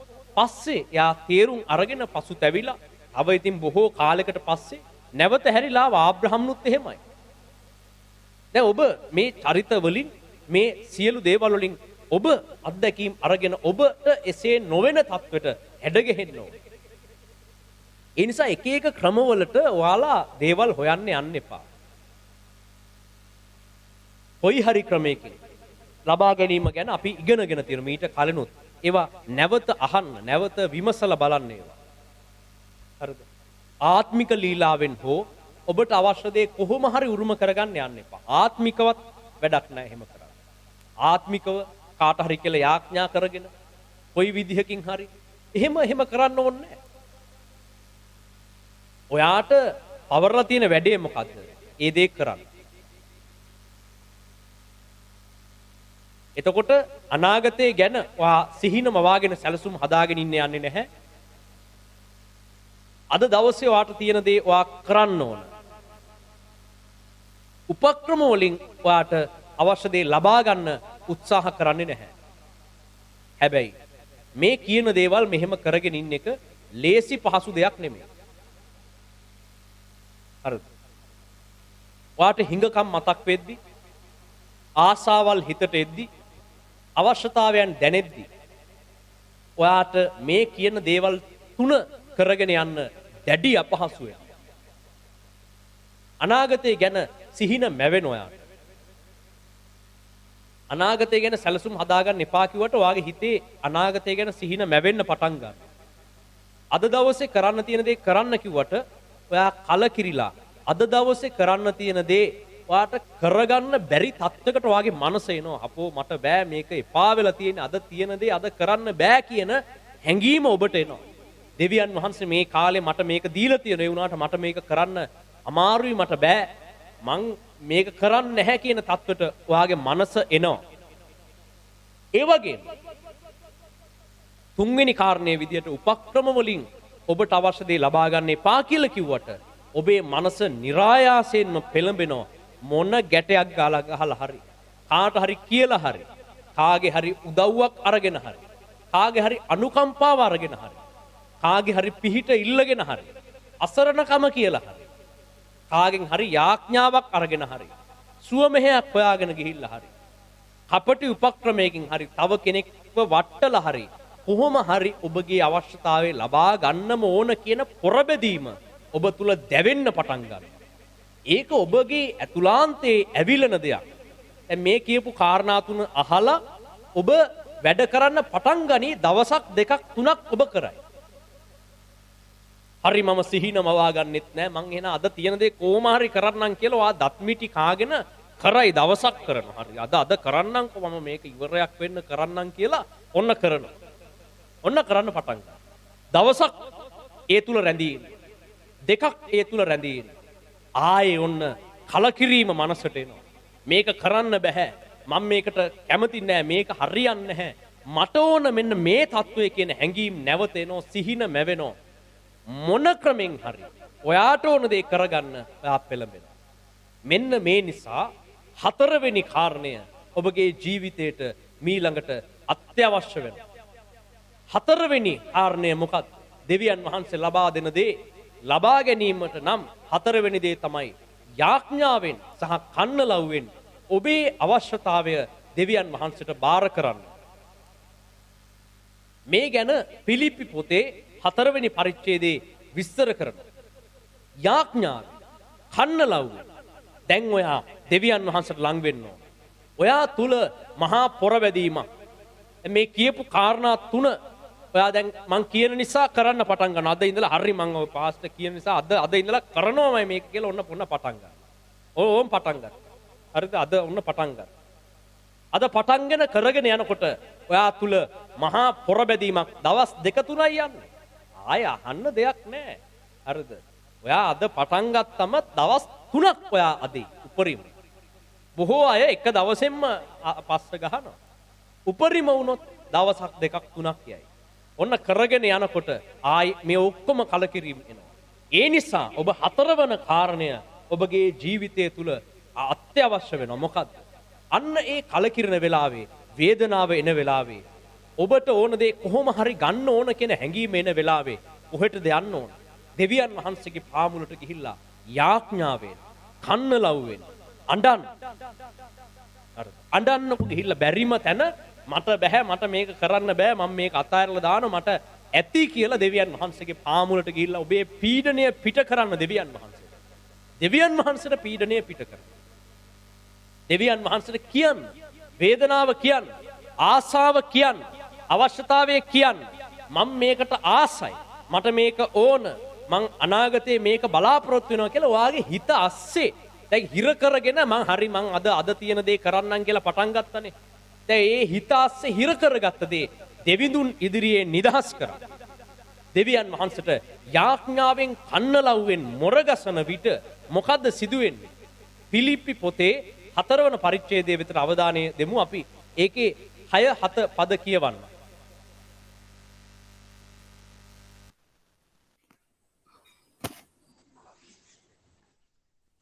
පිලිප්පි 4 වෙනි පරිච්ඡේදයේ 6 වෙනි පදයේ සිට නුඹලා කිසිවක් ගැන කනගාටු නොසිතා සියල්ලෙහිදී ස්තුති දීම සමග යාඥාවෙන්ද කන්නලව්වෙන්ද නුඹලාගේ ඉල්ලීම් දෙවියන් වහන්සේට දන්වා පල්ලා. එවිට කිසි නුවණකින් දැනගත නොහැකි වූ දෙවියන් වහන්සේගේ සමාදානය ක්‍රිස්තුස් යේසුස් වහන්සේ තුල නුඹලාගේ සිද්ද සිතවිලිද ආරක්ෂා කරනවා ඇත. මොකද්ද කියන්නේ? ඔයාගේ සිත බිඳිලා, ඔයාගේ සිත වැටිලා, ඔයා පරාජිත සිතුවිලි ගොන්නක් ඔයාගේ හිත තුල දැවෙනවා, ඇවිලෙනවා දැන්. හරිද? අනාගත ආසාවන්, ඔයාගේ අපේක්ෂාවන්. හරිද? ඔයා තුල දැන් ඇවිලෙනවා. ඒක මහ ගින්නක් වගේ ඔයා තුල දැවෙනවා. අන්න ඒ වෙලාවේ මොකද්ද කරන්න කියලා කියන්නේ? දැන් ටග්ගාලා ඔයා 4 වෙනි පියවර කරන්න ඕන. මොකක්ද? 4 වෙනි දේ තමයි යාඥාවෙන් කන්නලව්වෙන් නුඹලගේ සියලු ඉල්ලීම් දෙවියන් වහන්සේට දන්වන්න. වෙන කාටවත් කී ඉන්න එපා. ඉක්මනට දෙවියන් වහන්සේ වෙතට ගිහිල්ලා උන්වහන්සේට කියන්න ඔයාගේ වෙහෙස, ඔයාගේ ආසාව කියන්න. හංගගෙන ඉන්න එපා. නිකන් එහෙම ආසාවක් නෑ වගේ ඉන්න එපා. කියන්න දෙවියන් වහන්සේට ඇත්තටම මොකද්ද ඔයාට තියෙන ආසාව? මොකද්ද ඔයාගේ බලාපොරොත්තුව කියන්න. මම මේකට ආසයි. මට මේක අවශ්‍යයි. මං බලාපොරොත්තු වෙන්නේ මේකයි. මම අනාගතය ගැන මෙහෙම සැලසුම් හදාගෙන හිටියා දෙවියන් වහන්සේ. මට මේක ගැන මහා ආසාවක් පෙළඹීමක් තිබෙනවා දෙවියන් වහන්සේ. මම බලාපොරොත්තු වෙන දේ ඇයි ඉටු වෙන්නේ නැත්තේ කියලා දෙවියන් වහන්සේ ඉදිරියේ ගිහිල්ලා මොර ගසන්න, කන්නලව් කරන්න. ඔයාගේ අවශ්‍යතාවයේ දෙවියන් වහන්සේට කිය ඉන්න ස්වාමිනී මම දැන් ඔබ වහන්සේ කියන විදිහට අනාගතය ගැන සැලසුම් හදාගන්න එකත් නතර කළා. දැන් මම එදාට තියෙන වැඩ ටික කරන්න හිත යොමු කරගත්තා. ඒ වුණාට මට මේක කරගන්න බෑ. නැවත මගේ අවශ්‍යතාවයන් බලාපොරොත්තු මගේ හිත තුල ඇවිලෙන්න ගිනි ගන්න පටන් ගන්නවා කියලා ඔබ ඒ හැම දෙයක්ම දෙවිදුන් ඉදිරියේ කන්නලව්වෙන් යාඥාවෙන් උන්වහන්සේට කියා සිටින්න. මේ කොටසට එන්න ඕන අර කියපු තුන හරහා ඇවිල්ලා තමයි මෙන්න මේ පද ටික තේරෙන්නේ ඔබට. හරිද? නැත්තම් නිකන් සමහර අනික් කිතුනෝ කියන්න පුළුවන්. ඉතින් අපි මොකටද කනගාටු වෙන්නේ? අපිට කිසි කනගාටුවක් නැහැනේ අප්පා. අපිට හැමදේම අවුලක් නැහැනේ. අපිට හැමදේම ශෝක්නේ හැමදේම තියෙනවා. ඉතින් මොකටද මේ පිලිප්පි 4 කියලා තියෙන්නේ කනගාටු නොසිතා. සියල්ලෙහිදී දෙවියන් වහන්සේ වෙතට ගිහිල්ලා මොකටද යාඥා කරන්නේ? දැන් සමහර කිතුනෝ කියන අපි මොකටද යාඥා කරන්නේ? අපි ඔක්කොම ඕන දේවල් අපි ළඟා කරගෙනනේ තියෙන්නේ. අපිට හැම දෙයක්ම තියෙනවා. ඉතින් අපි ඉතින් නිකන් යාඥා කරනවා. පල්ලියට යනවා. අපි යාඥා කරනවා. හැබැයි මෙන්න මේ පිලිප්පි 4 කියන තත්වයට එන්නේ කවුද? දැන් අන්න අර පියවර 3 හරහා ආපු කෙනෙක්. ඒ තමයි 4 වෙනි පියවර විදිහට මෙන්න මේක කියන්නේ. හරිද? ඔක්කොටම කලින් මේක කියවලා කියන්න එපා. මං කොහොමද ඉතින් කනගාටු වෙන්නේ නැහැ කියලා කියන්න එපා. ඉතින් ඔයා මෙච්චර කාලයක් ඔයාට ඕන දේ කර හිටියා නම් ඔයාට මොකද තියෙන කනගාටුව? ඔයාට ඕන දේවල් ඔක්කොම මොනවා හරි ගැටයක් ගහලා අරගත්ත කෙනෙක් නම් එහෙනම් ඔයාට කනගාටුවක් නැහැ. කවුරු හරි කනගාටු වෙනවා දැක්කොත් ඔයා hina වෙයි. ඔයා දුක් වෙයි. ඒ මොකද්ද කරන්න කියලා. ඇයි ඔයාට ඒ තත්ත්වයේ එන්න නම් මෙන්න මේ කියන පියවර 3 හරහා ඇමිරිලා තිබෙන්න ඕන. ඇතම් කිතුනුවෝ මෙන්න මේ හරහා ඇවිල්ලා නැහැ. ඒ නිසා දැන් බයිබලේ අපි දකින දේව සේවකයන් ඔවුන්ගේ දුක් විඳීම, ඔවුන්ගේ වේදනාව මේ බයිබලේ අපි දකින ප්‍රොපේතවරුන්ගේ වේදනාව ඔවුන්ට හැඟෙන්නේ නැහැ. ඇයි? ඒගොල්ලෝ ඒ ඔක්කොම Tamanට ඕන දේවල් කරගෙන ඉන්නේ. දැන් මොකද්ද දුක් වෙන්නේ? ඉතින් අපි සමහර වෙලාවට කියන අපි දුකින් යාඥා කරනවා, අපි කඳුලින් යුක්තව යාඥා කරනවා කියලා කියනවා. සමහරව අහන මොකටද ඔයා කඳුලින් යුක්තව යාඥා කරන්නේ? ඔයා හැමදේම මොකටද දුක් වෙවි ඉන්නේ? මොකටද ඔයා කලබල වෙන්නේ? ඔයා බලන්න අපි බලන්නකො මේ අපි කොච්චර විනෝදෙන් ඉන්නවද? දැන් පහුගිය කාලේ සමහර අය කතා කරලා කිව්වා. අපිට කියනවා. බලන්නකො අපි හරි විනෝදෙන් ඉන්නේ අප්පා. අපි ෂෝක්නේ අපි පුදුම විනෝදකින් ඉන්නේ. ජේසුස් වහන්සේ අපිට දැන් පුදුම නිදහසක් දීලා තියෙන්නේ. අපි හරිම විනෝදෙන් ඉන්නේ. ඉතින් බැලුවා එයා දිහා බලලා අපිට මේ පහුගිය කාලේ දැන් මාස කිහිපයකට කලින් එක්කෙනෙක් ඇවිල්ලා කිව්වා දැන් ඔයා හැමදාම ඔයාලා මේ බලන්න ඔයාලා දේශනා කරන දේවල් හැමදාම පීඩාව තුලින් ගමන් කරන විදිහ දුක් දරාගෙන යන විදිහ මේව තමයි ඔයාලා උගන්වන්නේ. ඇයි එහෙම කරන්නේ? බලන්නකෝ ජේසුස් වහන්සේ අපිට නිදහස දීලා තියෙනවානේ. අපි පුදුම නිදහසක් භුක්ති විඳින්නේ. අපි දැන් දේව පුත්‍රයෝ වෙලා දැන් ඒ නිදහස ප්‍රීතිය භුක්ති විඳිනවා. අපිට කිසි ප්‍රශ්නයක් නැහැ. දැන් ඔයා මොකටද දුක් වෙන්න කියලා කියන්නේ කියලා මේ එක්කෙනෙක් ඇවිල්ලා ඇහුවා අපේ. එයාත් ගුරුවරයෙක්. එයා ඇවිල්ලා අහනවා මොකටද ඔයා මොකද්ද ඔයාට දුක් වෙන්න දෙයක් නැහැ. දැන් නිදහස ඇවිල්ලානේ තියෙන්නේ. ප්‍රීතිය ඇවිල්ලානේ තියෙන්නේ. අපිට නිදහසේ ඕන දෙයක් කරන්න පුළුවන්. අපි හරීම ප්‍රීතියෙන් ඉන්නේ. දැන් අපි කල්පනා කරා ඒකනේ දැන් මේ මිනිස්සයා මෙහෙම දැන් ඒ තමයි ජේසුස් වහන්සේ නිදහසත් ලබා දුන්නා කියලා බයිබලෙත් තියෙනවා. දැන් ජේසුස් වහන්සේ හරි ඒක තමයි උන්වහන්සේත් කිව්වා දැන් අපිව නිදහස් කරන්න ඇවිල්ලා තියෙන්නේ කියලා. දැන් මේ මිනිස්සයාත් කියනවා එයා හරිම ප්‍රීතියෙන්ලු ඉන්නේ. එයා ඔක්කොම දේවල් කිසි ප්‍රශ්නයක් නැහැ, වේදනාවක් නැහැ. එයාට දුක් වෙන්න දෙයක් නැහැ. එයාට පීඩනයක් නැහැ. අපිට පීඩනයක් නැහැ කියලා කියනවා. අපි එයා කිව්වා එහෙම. පීඩනයක් නැහැ. අපිට කිසි පීඩනයක් නැහැ. අපි නිදහස භුක්ති විඳිනවා. අපි බලන්න කොච්චර ප්‍රීතියෙන් ඉන්නවද? දැන් අපිත් කල්පනා කරා ඇත්තටම මේ අපිට දැන් මේ කොහේ හරි වැරදිලාද? මොකද්ද? අපිට මුලින්ම හිතුනේ අපිට වැරදිලා කියලා. ඇයි? අපි මෙච්චර කරනවා අපි පීඩන හරහා ගමන් කරනවා. දැන් මේ එක්කෙනෙක් ඇවිල්ලා කියනවා එයා ජේසුස් වහන්සේ දුන්න නිදහස ලබාගෙන දේව පුත්‍රයෙක් වෙලාලු. දැන් එයාට හරි නිදහසක් ප්‍රීතියක් දැනුණලු. ඇයි ඔයා කඳුලින් යුක්තව යාඥා කරන්නේ? ඔයා මොකටද දැන් දෙවියන් වහන්සේට බය වෙවි ඉන්නේ? එයා අහනවා. මොකද්ද දැන් ඔයාට තියෙන පීඩනේ? දැන් නිදහස දීලානේ තියෙන්නේ. අපි කල්පනා කරා මේක හරියන්නේ නැහැ. ඇත්ත තමයි අපි දැන් අපිත් මේ මිනිස්සුන්ට දීර්ඝ කාලයක් පීඩන හරහා යන්න මේවා දරා ගන්න ඉගෙනුවා. මේ මිනිස්සු ඇවිල්ලා කියනවා එහෙම එකක් එයාට නැහැලු. එයා හරි ප්‍රීතියෙන් යනවලු.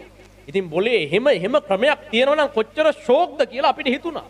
හැබැයි පස්සේ පොඩ්ඩක් විපරම් කරලා බැලුවා. මිනිහාගෙන්ම ඇහුවා දැන් කොහමද? හරි ඒක තමයි. ඔයා යන ක්‍රමය හොඳයි. ඒක ප්‍රීතිමත් කියලා අපිට පේනවා. ඔයාට එහෙම ප්‍රීතියක් තියෙන නිසානේ ඔයා කියනවා ඇත්තේ. එහෙනම් කියලා මිනිහගේ වටපිටාව පොඩ්ඩක් සෝදිසි කරලා බලද්දි ඌ ප්‍රීතිය කියලා ඌට ආස දේවල් ඔක්කොම මෙච්චරකල් කරලා මිනිහගේ නෝනා හරි නෑ. මට අපේ නෝනත් එක්ක හරි නෑ. අප මාම වෙන සම්බන්ධතාවයක් ඇති කරගත්තලු. මිනිහා වෙන සම්බන්ධතාවයකුත් තියෙනවා. හරිනේ.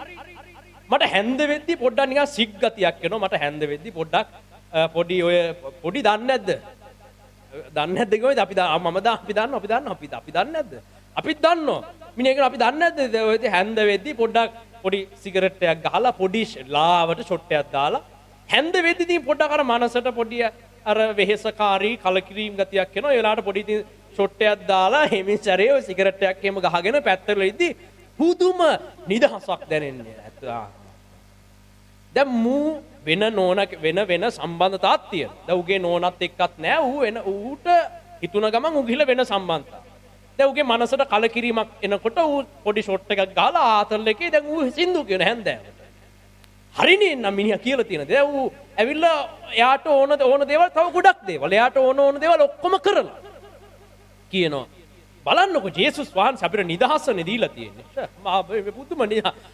අපි මේම කරනවා අරම කරනවා. අපි බලන්න ඉතින් මේ මොකටද දැන් පීඩනයක් විඳින්නේ? පීඩනයක් විඳින්න ඕනේ නැහැ. දැන් මගේ නෝනාගෙන් මට පොඩි පීඩනයක් තිබුණා. මං ඒ නිසා වෙන සම්බන්ධතාවයකට ගියා. උන්ගේ ඇඟේ පතේ නොදැනී කියන්නේ. හරිද? පොඩි ෂොට් එකක් දැම්මා. අපි පොඩි බලන්න අපි යාළුවොත් එක්ක එකතු වෙලා කොච්චර නිදහස් ජීවිතයක්ද අපි ගත කරන්නේ දෙවියන් වහන්සේ දීපු නිදහස. දැන් මම දේව පුත්‍රයෙක්. මම මොකටද දෙවියන් වහන්සේට බය වෙන්නේ? බයිබලයේ තියෙනවා රෝම පොතේ දැන් නුඹලාට දීලා තිබෙන්නේ බයවීමේ ආත්මයක් නෙමෙයි. දේව පුත්‍රකමේ ආත්මයක්. ඌමට කියනවා ඔයා එහෙනම් සුද්ධාත්මයන් වහන්සේව ලබලා නැහැ. ඔයා තාම දේව පුත්‍රයෙක් වෙලා නැහැ. ඒකයි ඔයා තාම දෙවියන් වහන්සේට බය වී පීඩන හරහා යන්නේ. දැන් මමත් කල්පනා කළා ඇත්තටම બોලේ මම දැන් තාම දේව පුත්‍රයෙක් වෙලා නැද්ද? මූ තමයි පුත්‍රයා. හැන්දෑවට අඩියක් ගහලා ඌ සැප අරගෙන ඌට ඕන දේ කරන එක තමයි දැන් දේව පුත්‍රයා. අපි කවුද එතන? ජේසුස් වහන්සේ කවුද? මෙච්චර කාලයක් දුක් විඳපු මේ දේව සේවකයෝ මොකුන්ද එතකොට? අද කිතුණෝ මේ වැරදි මාර්ගේ ගමන් කරනවා. අද බහුතරයක් කිතුණෝ නිදහස කියලා හිතාගෙන එයාලා දැන් ජේසුස් වහන්සේ නිදහස් කරා දැන් ප්‍රශ්නයක් නැහැ කිසි අවුලක් නැහැ කියලා එයාලා අහනවා අනිත් අයගෙන් අඬන අයගෙන් අහනවා ඇයි අඬන්නේ මොකටද ඔයා අඬන්නේ බලන්න පුදුම නිදහසන්නේ අපිට දීලා තියෙන්නේ ඇයි මොකටද ඔයා අඬන්නේ නිකන් බොරුවටනේ ඔයා අඬන්නේ කියලා අර අඬන මිනිස්සුන්ට කෝචොක් කරනවා බලන්න මුන් හැමදාම පීඩනේ කිය පීඩනේ තුලම ඉන්නවා බලන්න අපි කොච්චර සැපට ඉන්නවද කියලා අර දුක් විඳින කිතුණුවන්ට hina වෙන නිග්‍රහ කරනවා බැලුවම එයාලා කරන්න තියෙන දේවල් ඔක්කොම එයාලාට ආස දේවල් ලබාගෙන. ඉතින් ඒ මිනිසයාට ආස දේවල් ඔක්කොම ලබා ගත්තට පස්සේ මොන පීඩනයක්? පීඩනේ ඌ වෙන පැත්තකින් පිට කරගෙන ඇවිල්ලා තියෙන්නේ. දැන් එයාට පීඩනයක් නැහැ. දැන් එයාට කනගාටුවක් නැහැ. දැන් කනගාටු නොසිතා සියල්ලේදී ස්තුති දීපෙන් සමග යාඥාවෙන් කන්න ලව්වෙන් දෙවියන් වහන්සේට මිනිහට කියන්න දෙයක් නැහැ. දැන් මිනිහා මොකටද දෙවියන් වහන්සේත් එක්ක ඉන්නේ? දැන් එයා මොකද කරන්නේ? අනිත් අයට hina වෙවි, අනිත් අයට පීඩා කරන අය එක තමයි එබඳු අය කරන්නේ. එයා කරන දේවල් වලින් තව බහුතරයක් අය පාපයට වැටෙනවා, පාපයට හුරු වෙනවා, පීඩා විඳිනවා. දැන් එයාගේ නිදහස කියලා ගිහිල්ලා වෙන සම්බන්ධතාවයක් ඇති කර ගන්නවා. හැබැයි එයා කරන වැඩෙන් එයාගේ බිරිඳ දුක් විඳිනවා. එයා නිදහස කියලා හැන්දෑවට එයා පොඩි ෂොට් එකක් දානවා. හැබැයි එයාගේ දරුවෝ අමු බේබද්ද වෙනවා තව ටික කාලෙකින්. ඉතින් එයා මිනිස්සුන්ට පාපය හුරු කරනවා. ළමයින්ට පාපය කියලා දෙනවා. මෙන්න මෙහෙමයි පාපය කරන්නේ. අනිත් මිනිස්සුන්ට පීඩා කරනවා. අනිත් මිනිස්සු දැන් උගේ පීඩා ඔක්කොම දරාගෙන ඉන්නවා. දැන් අනිත් කට්ටිය ඇඬු කඳුලින් දෙවියන් වහන්සේට යාඥා කරනවා මිනිහා දේව පුත්‍රයා. එයා දේව පුත්‍රයා කියලා දැන් නිදහස කියලා යාට ඕන දෙයක් කරනවා. අද බලන්න ලෝකයේ බොහෝ රටවල් වල කිතුණු සභාවට මේක තමයි වෙලා තියෙන්නේ. නිදහස කියලා එයාලා Tamanට ඕන දේවල් ඔක්කොම කරගෙන දැන් මොකද්ද කරන්නේ යාලා? දැන් ඇඬු කඳුලින් දෙවියන් වහන්සේට කියන්න දෙයක් නැහැ. දැන් ඉතින් අත්ත දේවල් එයාලා භුක්ති විඳ ඒ සැප විඳගෙන ඉන්නවා. ඒකක්වත් දෙවියන් වහන්සේ දීපු දේවල් නන් නෙමෙයි. ඔයාට මේ උඩින් කියපු කාරණා 3 කරනකොට තමයි දෙවියන් වහන්සේත් එක්ක තියෙන පීඩණය ඔයාට දැනෙන්නේ. හරිද? ඔයාගේ අනාගත සැලසුම් අතහැරලා ඉන්නකොට අද තියෙන දේවල් කරන්න කියලා ඒ කරන අද දෙවියන් වහන්සේ දීලා තියෙන දේවල් කරගෙන යද්දි ඒ වගේම උපක්‍රමයකින් හරි ඔයාට වෙන ක්‍රමයකින් හරි වෙන ගැටයක් ගහලා හැරි ඔයාට ඕන දේ ලබා ගන්න ක්‍රමයක් නැතුව ඔයා එහෙම කරන්නේ නැතුව ඔයාට සමහර විට පේන මෙන්න මෙහෙම කරා නම් මට ආස දේ ලබා ගන්න පුළුවන් කියලා ඔයාට දැනෙනවා පේන්න තියෙනවා. ඒ වුණාට ඒකත් නොකර ඉන්නකොට තමයි ඔයාට පීඩණය කියන එක දැනෙන්නේ. අර්ධ වේදනාව කියන එක දැනෙන්නේ. අමාරුකම කියන එක දැනෙන්නේ. දෙවියන් වහන්සේ කියන සැලැස්මේ යාමේ තිබෙන දුෂ්කරතාවය ඔයාට හැඟෙන්න පටන් ගන්න එන්නේ එතකොට. හරිද? ඉතින් ඔයාට අමාරුයි. ඔයාට වේදනාවක් දැනෙනවා. දුෂ්කරයි. පීඩනයකින් යුක්තයි අමාරුයි ඔයාට යන්න මේ ගමන. අන්න ඒක නිසා ඔබ දැන් යන්න දෙවියන් වහන්සේගේ පාමුල. මෙන්න මේ කියපු මුල් පියවර 3 කරපු අය දැන් යන්න දෙවියන් වහන්සේගේ පාමුලට. උන්වහන්සේගේ පාමුලට ගිහිල්ලා කන්නලව්වේ යාඥාවෙන් ඔබේ වෙහෙස බර වේදනාව දෙවියන් වහන්සේට කිය ඉන්න. දවස් ගානක් හරි කමන්නේ යාඥා කර අනිත් දේවල් සමහර විට ඔබ කලකිරිලා අතහැරලා දැම්ම වෙන්න පුළුවන් කමක් නැහැ. දැන් දෙවියන් වහන්සේ වෙතට යන්න. වෙන කවුරුවත් කියන දේවල් අහගෙන ඉන්න එපා. වෙන කොහෙවත් ගිහිල්ලා මොනවත් කරන්න යන්න එපා. දෙවියන් වහන්සේගේ පාමුලට එන්න. ඒකට තමයි මේ දිනපතා යාඥාවට එන්න කියලා කියන්නේ. උදේට දිනපතා යාඥාවට එන්න, රැයට දෙවියන් වහන්සේගේ පාමුල යාඥාවට එන්න කියලා කියන්නේ ඒකයි. මේ පළවෙනි පියවර 3 කරනකොට කිතුණුවෙක් හෙම්බත් වෙනවා. හරිද? අපිටත් ඒක වෙලා තිබෙනවා. හරිද? අපි මේ නිකන් මෙතන උඩින් ගෙනල්ලා දෙවියන් වහන්සේ තිබ්බේ නැහැ. මේ සියලු දේ හරහා ආවේ අපි. හරිද? අපි අපේ අනාගත සැලසුම් අතහැරියා. ඒක අමාරු බව අපි දන්නවා. දෙවියන් වහන්සේ ඒ කාලේ එදාට දීපු දේවල් ටික අපි කළා. ඒක දුෂ්කරයි. ඒක ලේසි පහසු දෙයක් නෙමෙයි. ඒක අමාරුයි. ඒක අමාරු බව අපි දන්නවා. උපක්‍රමයකින් හරි වෙන මොන ගැටයකින් හරි අපිට අවශ්‍ය දේ ලබා නොගෙන ඉන්න එක ඉතාම අමාරු දෙයක් බව අපි දන්නවා. හරිද? ඒක තේරෙනවා අපිට මේ ක්‍රමයට යන්න අමාරුයි. මේ කියන පියවර 3 කරනකොට අපි හෙම්බත් වෙනවා කියලා අපි දන්නවා. ඒක දැඩි දුෂ්කරතාවයක් බව අපි දන්නවා. ඔබ සියලු දෙනාට ඒක වෙහෙසක් කියලා අපි දන්නවා. අන්න ඒක නිසා තමයි 4 වන පියවරට යන්න කියලා කියන්නේ. මොකක්ද? ඒ වෙහෙසෙදී, අමාරුවේදී, පීඩාවේදී හරියට අර එලියා වගේ දුවන්න දෙවියන් වහන්සේ ගාව. එලියාට කලකිරුණා. හැබැයි එයාගේ හොඳක් තියෙන්නේ මොකක්ද? එයාට කලකිරිලා ඔක්කොම එපා වුණා. එයා මේ පළවෙනි පියවර 3න් හෙම්බත් වෙලා හිටියේ. එයාට අනාගත බලාපොරොත්තුවක් තිබුණේ නැහැ. එයාට දෙවියන් වහන්සේ එදා කියපු වැඩේ කළා. ගිහිල්ලා අර බාල් පූජකවරුන්ට විරුද්ධව කතා කරන්න කිව්වා. ඉතින් මිනිහා ගියා. ඊට පස්සේ මොනවද වෙන්නේ? ඊට පස්සේ උන් ගහන්න පන්නන් එයිද? මුකුත් දන්නේ නැහැ. එයා ගිහිල්ලා කරා දෙවියන් වහන්සේ කියන දේ. ඊට පස්සේ රජතුමා පන්නගෙන එයිද? ඒව මොනවත් කල්පනා කළේ නැහැ. අනාගතය ගැන හිතන්නේ නැතුව එයා ගිහිල්ලා දෙවියන් වහන්සේ කියපු දේ කරන්න ගිහිල්ලානේ දැන් මේ එළියට මේ දුක විඳින්න උනේ. මොකෝ මේ එයාට දෙයක් කරන්න ගිහිල්ලාද නෑ. එයා පළවෙනි පියවර 3 හරහා ආවා. එයා දෙවෙනි පියවර කරන්න ගිහිල්ලා තමයි ඇනගත්තේ. එයාට වැඩේ එයාට වේදනාව ආවේ එතනින්. දෙවියන් වහන්සේ කිව්වා බාල් පූජකවරුන්ට විරුද්ධව කතා කරන්න. මං පෙන්නන හාස්කම පෙන්නන්න. බාල් පූජකවරු නසා දමන්න. ඊශ්‍රායල් වරුන්ව මගේ පැත්තට හරවන්න.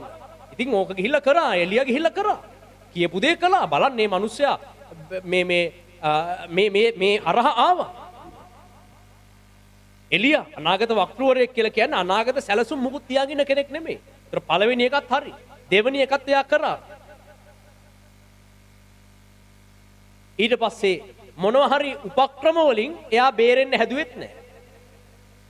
ඕන්නම් එයාට තිබුණා අර ඔය ආහාබ්ලා ඒ කාලේ හිටපු රජවරු එලියට බයක් තිබුණා. ඒ ලේසි නෑ එලියට ඕන්නම් තිබුණා රජතුමාට කතා කරලා ෂේප් කරගන්න.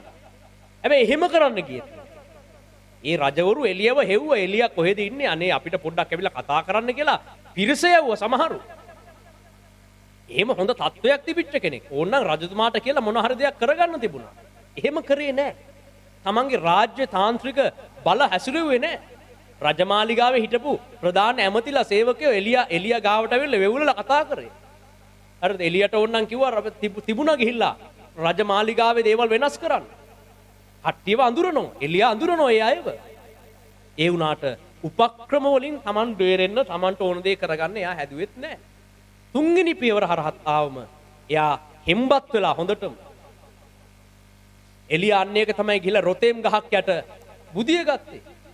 එයාට එපා වුණා. එයාට ඇති කියලා හිතුණා මේක වැඩක් නැහැ මේක හරියන්නේ නැහැ කියලා. එයා එතන නිදාගත්තා. හැබැයි ඊට පස්සේ එලියාගේ යහපත්කම මොකද්ද? අන්න එයා හතරවෙනි පියවරට ඇතුල් වුණා. මොකද්ද හතර? යාඥාවෙන් කන්නලව්වෙන් දෙවියන් වහන්සේට මොර ගහන්න යා කන්දර නැග්ගා.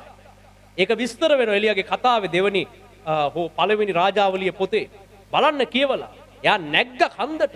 දෙවියන් වහන්සේගේ කන්දර නැගලා ඒ ගල් ගුහාවක් අස්සට වෙලා මෙන්න යාඥා කරන්න පටන් ගත්තා දෙවියන් වහන්සේට. දුක කිව්වා, වේදනාව කිව්වා.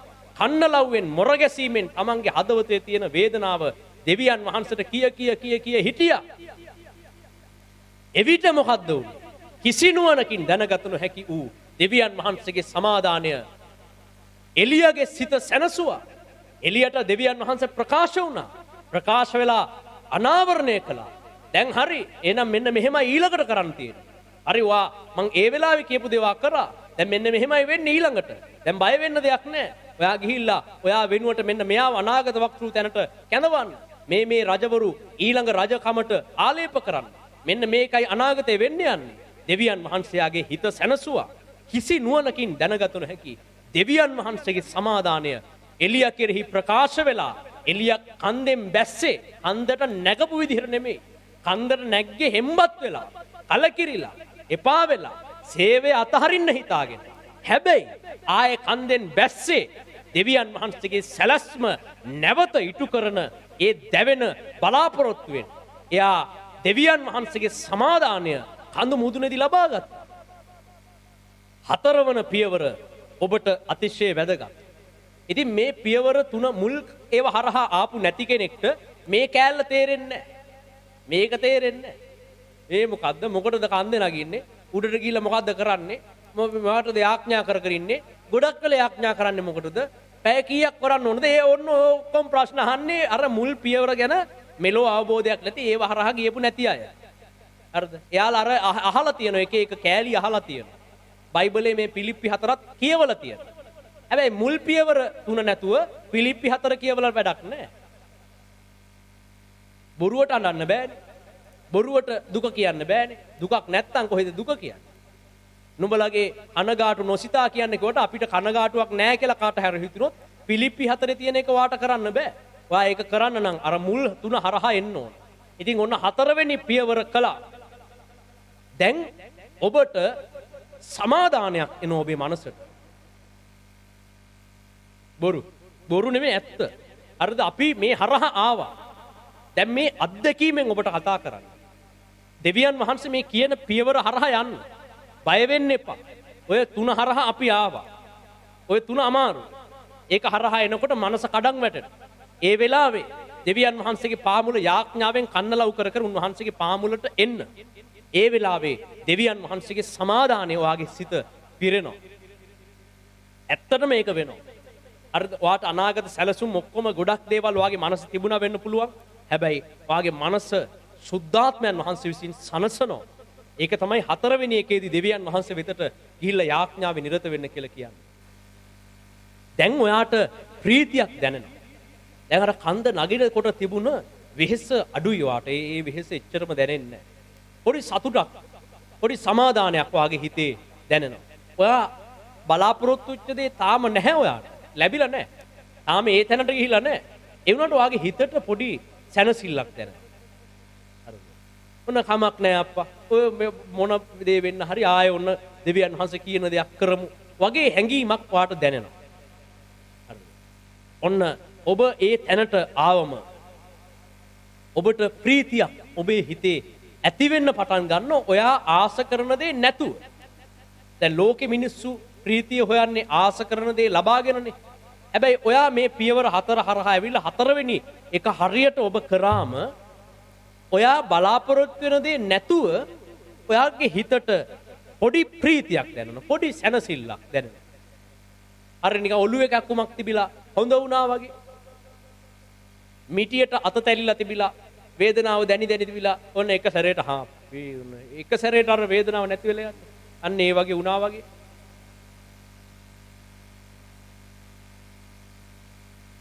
ඇඟේ කටුවක් ඇනිලා තිබිලා කටුව අයින් කරාට පස්සේ අර පොඩි සැනසෙල්ලක් දැනෙන්න නිකන් අන්න ඒ වගේ ඔයාට පොඩි නිදහස් හැඟීමක් ඔයාට දැනෙනවා. සමාදානයක් එනවා. අන්න ඒක ගැන තමයි මේ පිලිප්පි 4 කියන්නේ. කිසි නුවණකින් දැනගන්න බෑ. වටේ උන්නේ උන්ට තේරෙන්නේ. උන්ගේ නුවණට තේරෙන්නේ. මූ මොකටද මේ දැන් හරි දැන් මූ කන්ද නැග්ගේ අඬාන්ට බහිනකොට එච්චර අවුලක් නෑ. කන්ද බැහැගෙන එනකොට ඒ හැටි අවුලක් නෑ. දැන් කිසි නුවණකින් ඒක දැනගන්න බෑ. ඒක තමයි මේ පිලිප්පි 4 කියන්නේ. අනිත් මිනිස්සුන්ට තේරෙන්නේ නෑ. මූ මෙච්චර අඬ හිටියා. ඒ පාර මූ අඬන්නෙත් නෑ නිකන් ඉන්න පාඩුවේ අවුලක් නෑ වගේ ඉන්නවා. ඇයි මෙහෙම ඉන්නේ?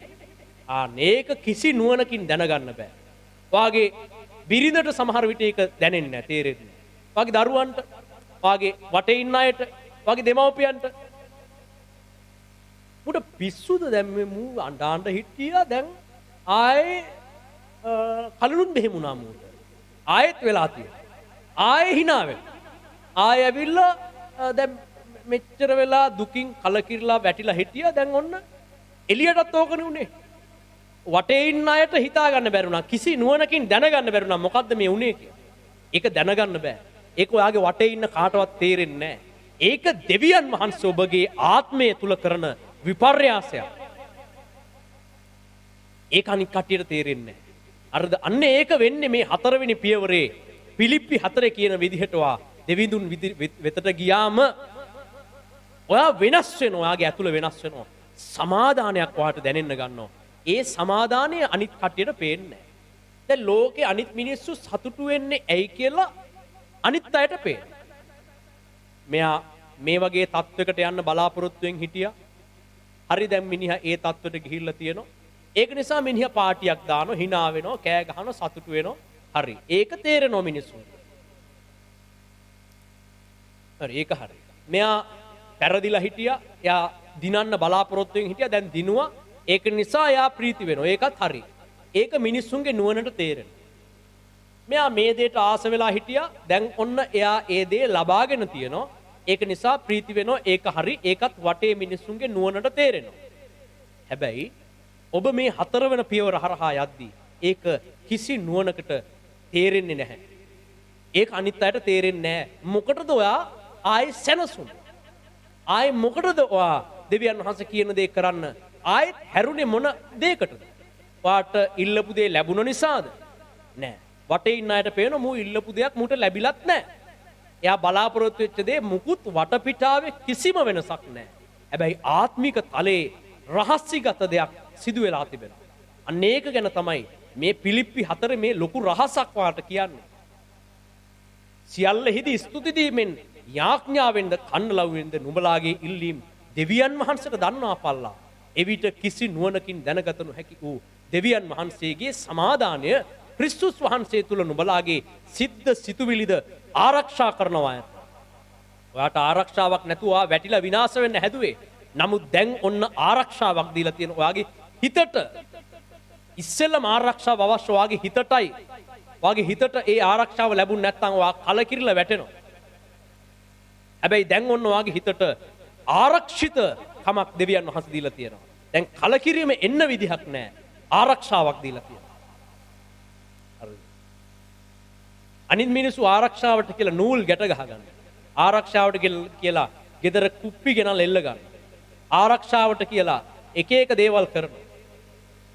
ආරක්ෂාවට කියලා අපේ සමහර අය යාඥා කරපු වතුර බෝතල් හංගගෙන ඉන්නෝ ගෙවල් අස්. හංගගෙන ඉන්නෝ. ඇහුවත් කියන්නේ. ඇඳන් යට, මෙට්ට යට, පොට්ට යට, දොර මුල්ලේ හංගගෙන ඉන්න සමහරව.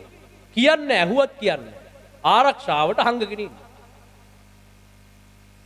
යාඥා කරපු ලේන්සු හොරෙන් මේ කොට්ට උරේ යට දාගෙන ඉන්න හංගගෙන ඉන්න. දැන් මෙතන කී දෙනෙක් ඉන්නවද දන්නේ නැහැ මේක එකේ හංගන් ඉන්න. අපේ ගමක් තියෙන කොහොමද දැනගත්තේ? අපි දන්නවනේ අපි දන්නේ නැද්ද? හරි වැඩේ වතුර බෝතලේ තියෙනවා කියලා දැනගත්තනේ. දැනගත්ත තමයි. දෙවියන් වහන්සේ මොකද්ද කියන්නේ? ඔයාගේ ওই වතුර බෝතලෙන් නෙමෙයි වාගේ ආරක්ෂාව වෙන්නේ. වාගේ හිතට ආරක්ෂාවක් ඕන. හිතට අන්නේ හිතට ආරක්ෂාව දෙනවලු කොහමද? කිසිනුවණකින් දැනගතුණු හැකි වූ දෙවියන් වහන්සේගේ සමාදානය. නුඹලගේ සිද්ද සිතුවිලිද ආරක්ෂා කරනවා ඇත. වාට වතුර බෝතලේ යාඥා කරපු ලේන්සු ඒ එක එක අයගේ යාඥාවන් යාඥා තැටි CD පට යාඥා ඒවා ඒ ඩවුන්ලෝඩ් කරගත්ත ඒවා ඒකෙන් හරියන්නේ නැහැ මේ වැඩේ කරන්න බෑ. ඔයාගේ හිතට ආරක්ෂාවක් ඕන. ඒ රැකවරණය එන්නේ ඔයා යාඥාවෙන් සහ කන්නලව්වෙන් ඔයාගේ වෙහෙස ආසාව අමාරුව දෙවියන් වහන්සේ ඉදිරියේ කන්නලව් කරත් ඔයාගේ හිත ආරක්ෂාව. අන්න ඔයාට සැනසෙල්ලක් එනවා. හරිද? වෙන කිසිම ක්‍රමයකින් ඔයාගේ හිතට සැනසෙල්ලක් එන්නේ නැහැ. ඔයාගේ හිත ආරක්ෂා වෙන්නේ නැතුව වෙන මුකුත් ආරක්ෂා කළ වැඩක් නැහැ. ඔයාගේ හිත කලකිරිලා නම් යාඥා කරපු අනිත් ඒවා වලින් වැඩක් නැහැ. ඔයා ඩවුන්ලෝඩ් කරලා තියාගෙන ඉන්න යාඥා වලින් වැඩක් නැහැ. ඔයාගේ හිත කලකිරිලා නම්. හිත කලකිරිලා නම් ඔයා මෙන්න මේ හතරවෙනි පියවරට ගියාම ඔයාගේ හිත ආරක්ෂා වෙනවා. එතකොට ඔයා වැටෙන්න තියෙන පළවෙනිම තැන මොකක්ද? ඔයාගේ මනසින් වැටෙන්නේ මනසෙන්. මට බෑ මට ඇති කියන හැඟීම ඉස්සෙල්ලම එන්නේ ඔයාගේ මනස තුල. ඒ නිසා දෙවියන් වහන්සේ දන්න කොහෙද ආරක්ෂා කරන්න ඕනේ කියලා. දොර මුල්ල නෙමෙයි. හරිද? වත්තේ හතරමායිම නෙමෙයි. ඔයාගේ කාමරේ නෙමෙයි. ඔයාගේ අතට මුකුත් ගැට ගහලා නෙමෙයි. අන්න දෙවියන් වහන්සේ දන්න හරියටම අර බලන්න පොයින්ට් එකටම දෙවියන් වහන්සේ ආයේ වැඩේ කරලා තියෙනවා. දෙවියන් වහන්සේ දන්නවා වැටෙනව නම් ඔයාට ආරක්ෂාව ඕන හරියටම කොතෙන්ද? ඕක දන්නේ දෙවියන් වහන්සේ විතරයි. ඕක නොදන්න තමයි මේ එක එක ආගම් වල ගොඩක් මිනිස්සු එක එක වෙන තැන් ආරක්ෂා කර යනවා. හරිද? ඉතින් ඉනේ බැඳලා තියෙන සූර්යය. අතේ බැඳලා තියෙනවා. ආරක්ෂාව. වාහනේ බැඳලා තියෙනවා. වාහනේ ගැට ගහලා තියෙන රෙද්ද. අර දිලිසෙන රතු රෙදි. ඉස්සරහා වාහනේ ආරක්ෂාවට එල්ලලා තියෙන එක එක දේවල්. එක එක දේවල්. ඇයි මේ ඔක්කොම? එයාලා දන්නේ ඉස්සෙල්ලම ආරක්ෂා කරන්න ඕන කොහෙද? කොහෙද බලකොටුව? කොහෙටද ඉස්සෙල්ලම ගාඩ් එක දෙන්න ඕන කියලා දන්නේ අනිත් අය නොදන්න කමට ඉතින් මුද්ද දාන්න කියලා. නවගුණ මුද්ද දාන්න. මෙහෙම කරන්න. මේ මැණික් ටික දාගන්න. මෙන්න මේක අතේ තියාගන්න නිතරම. මේක අතේ රෝල් කර තියාගන්න. ඔය සමහරු තියයින්නේ. අතේ ගුලි කරගෙන සමහර ඒවා තියන්නේ. ඇයි? මිනිහ දන්නේ ඇත්තටම පහර වදිනව නම් වදින්නේ කොහෙටද ඉස්සෙල්ලම? ආරක්ෂා කරන්න ඕන බංකරේ ආරක්ෂා කරන්න ඕන ස්ථානය කොහෙද කියලා දන්නේ නැති වෙච්ච ගමන් වෙන තැන් ආරක්ෂා කර ඉන්නවා. වෙන කොහෙවත් ආරක්ෂා කළ වැඩක් නැහැ. ඔයාගේ මනස තමයි ඉස්සෙල්ලම රැක ගන්න ඕන. අන්න ඒක නිසා දෙවියන් වහන්සේ ඔයා අඬාගෙන දොඩාගෙන කෑ ගහගෙන විලාප තියාගෙන එද්දී ඔන්න ඉස්සෙල්ලම ඔයාගේ මනසට පොඩි සමාදානයක් දීලා ඔන්න ඒක කවර් කරන ඉස්සෙල්ලම. ඊටු ටික ඒ පස්සේ දෙවියන් වහන්සේ අවශ්‍ය විදිහට කරා. අන්න ඒක තමයි හතරවෙනි පියවර.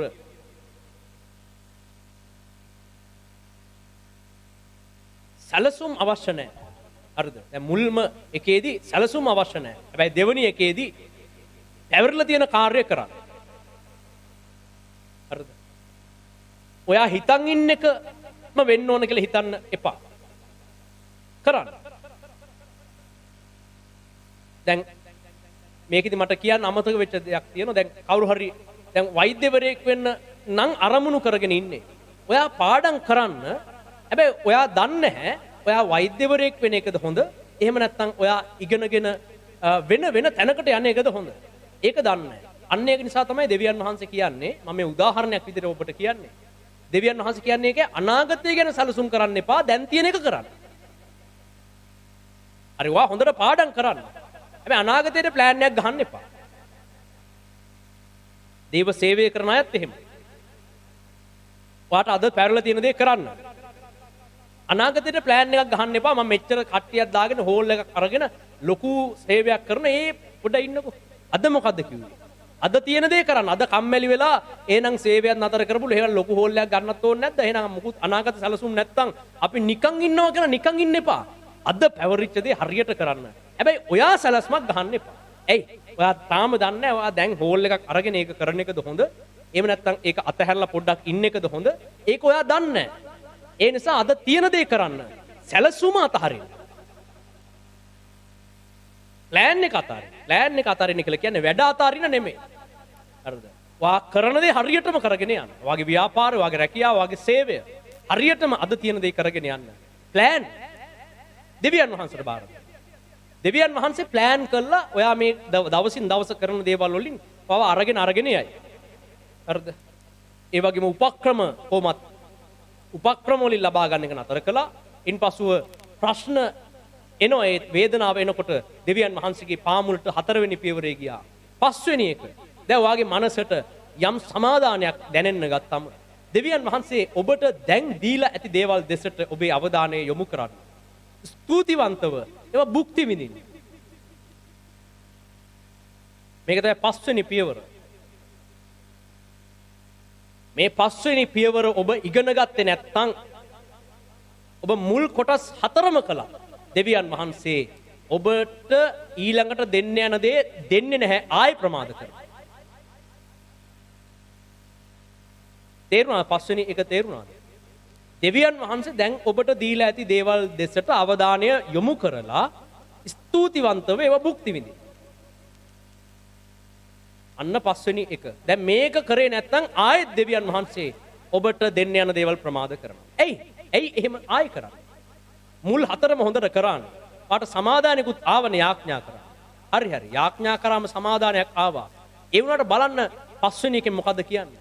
අනාගතයේ බලාපොරොත්තු වන දෙයකින් තමයි සාමාන්‍ය මිනිස්සු සතුට අපේක්ෂා කරන්න හුරු පුරුදු වෙලා ඉන්නේ. ලෝකේ මිනිස්සු බලන්නකෝ.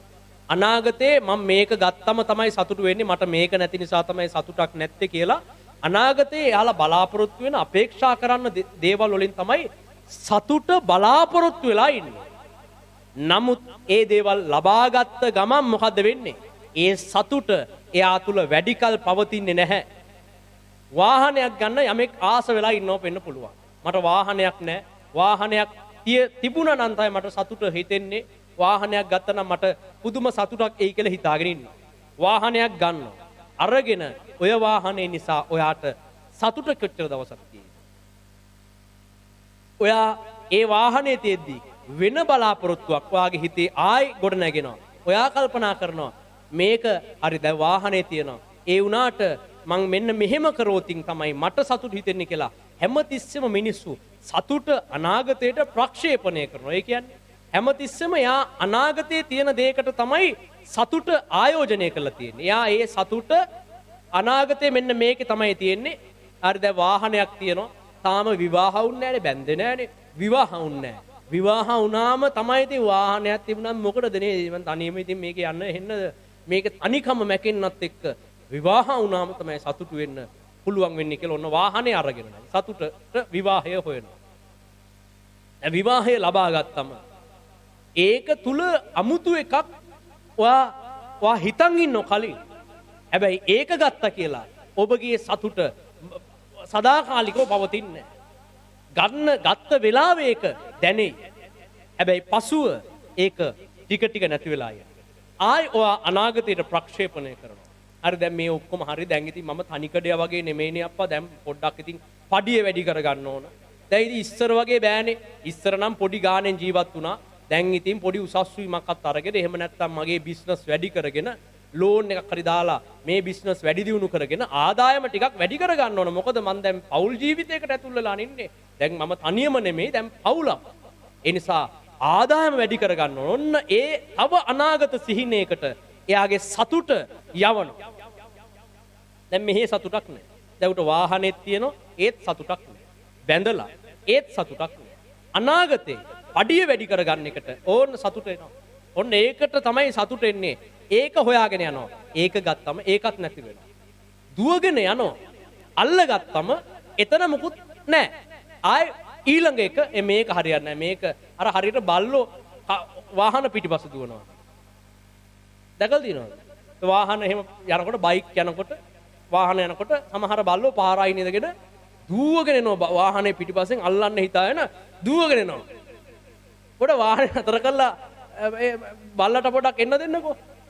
ඌ ඇවිල්ලා ටිකක් ඉඳලා ඌ අර මුලදී පුදුම ගැම්මක් හරියට නිකන් වාහනේ අල්ලගෙන පදින්නා වගේ. එහෙම හැංගීමකින් එන්නේ. ඒ තරම් මං අල්ලගන්නවා. අල්ලගෙන වාහනේ මං අයිති කරගෙන මං පදිනවා වගේ තමයි එන්නේ. ඒ උනාට ඌ ටිකක් දුර ඇවිල්ලා මේ ආයෙ වෙන හැරිලා යනවා. ඒ ඔන්න ඔය වගේ තමයි මිනිස්සු සතුට බලාපොරොත්තු වෙන්නේ. හරි මට මේක ලැබුණා නම් සතුට මං ඔක්කොම සමාදානේ ප්‍රීතිය මම මේකේ ලබනවා වගේ තමයි යාලා බුදුම උනන්දුවකින් ආස කරන දේ ලබා ගන්න යන්නේ. තරුණ තරුණියෝ ෆෝන් එකක් ගන්න යනකොට ලැප් එකක් ගන්න යනකොට පුදුම ආසාවක් ෆෝන් එක දැන් ගන්න යනවන ෆෝන් ෂොප් එකට යනකොට පුදුම ආසාව දෝරේ ගන්නවා. ෂෝ නියමයි ටොප් මට ෆෝන් එකක් ලැබෙනවා අරන් දෙන්නයි යන්නේ නියමයි කියන්නේ උන් ගිහලා ෆෝන් එක අර ගන්නවා. දවස් දෙකක් ඉතින් ඕකේ ඔබ එක එක ඒවා කරනවා. උගේ සතුට දවස් 3ෙන් නැති වෙනවා. දවස් 3ෙන් නෙමෙයි එක දවසේ රෑ එළි වෙලා ඊළඟ දවසේ ඉතින් ෆෝන් එකේ ඉතින් තියෙනවනේ දැන් ඉතින් මොකක් කරන්නද කියලා ආයි වෙන මොකක් හරි එකකට එයාගේ සතුට ගමන් කරන හරියට ඒක ගන්න යනකොට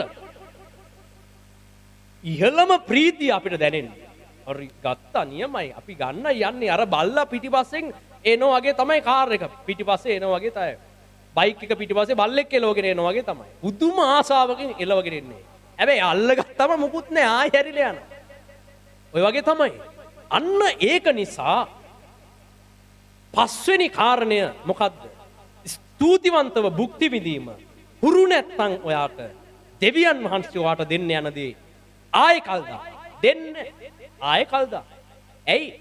ඔයා දෙවියන් වහන්සේ දෙන දෙයටත් ওই ටික තමයි කරන්නේ.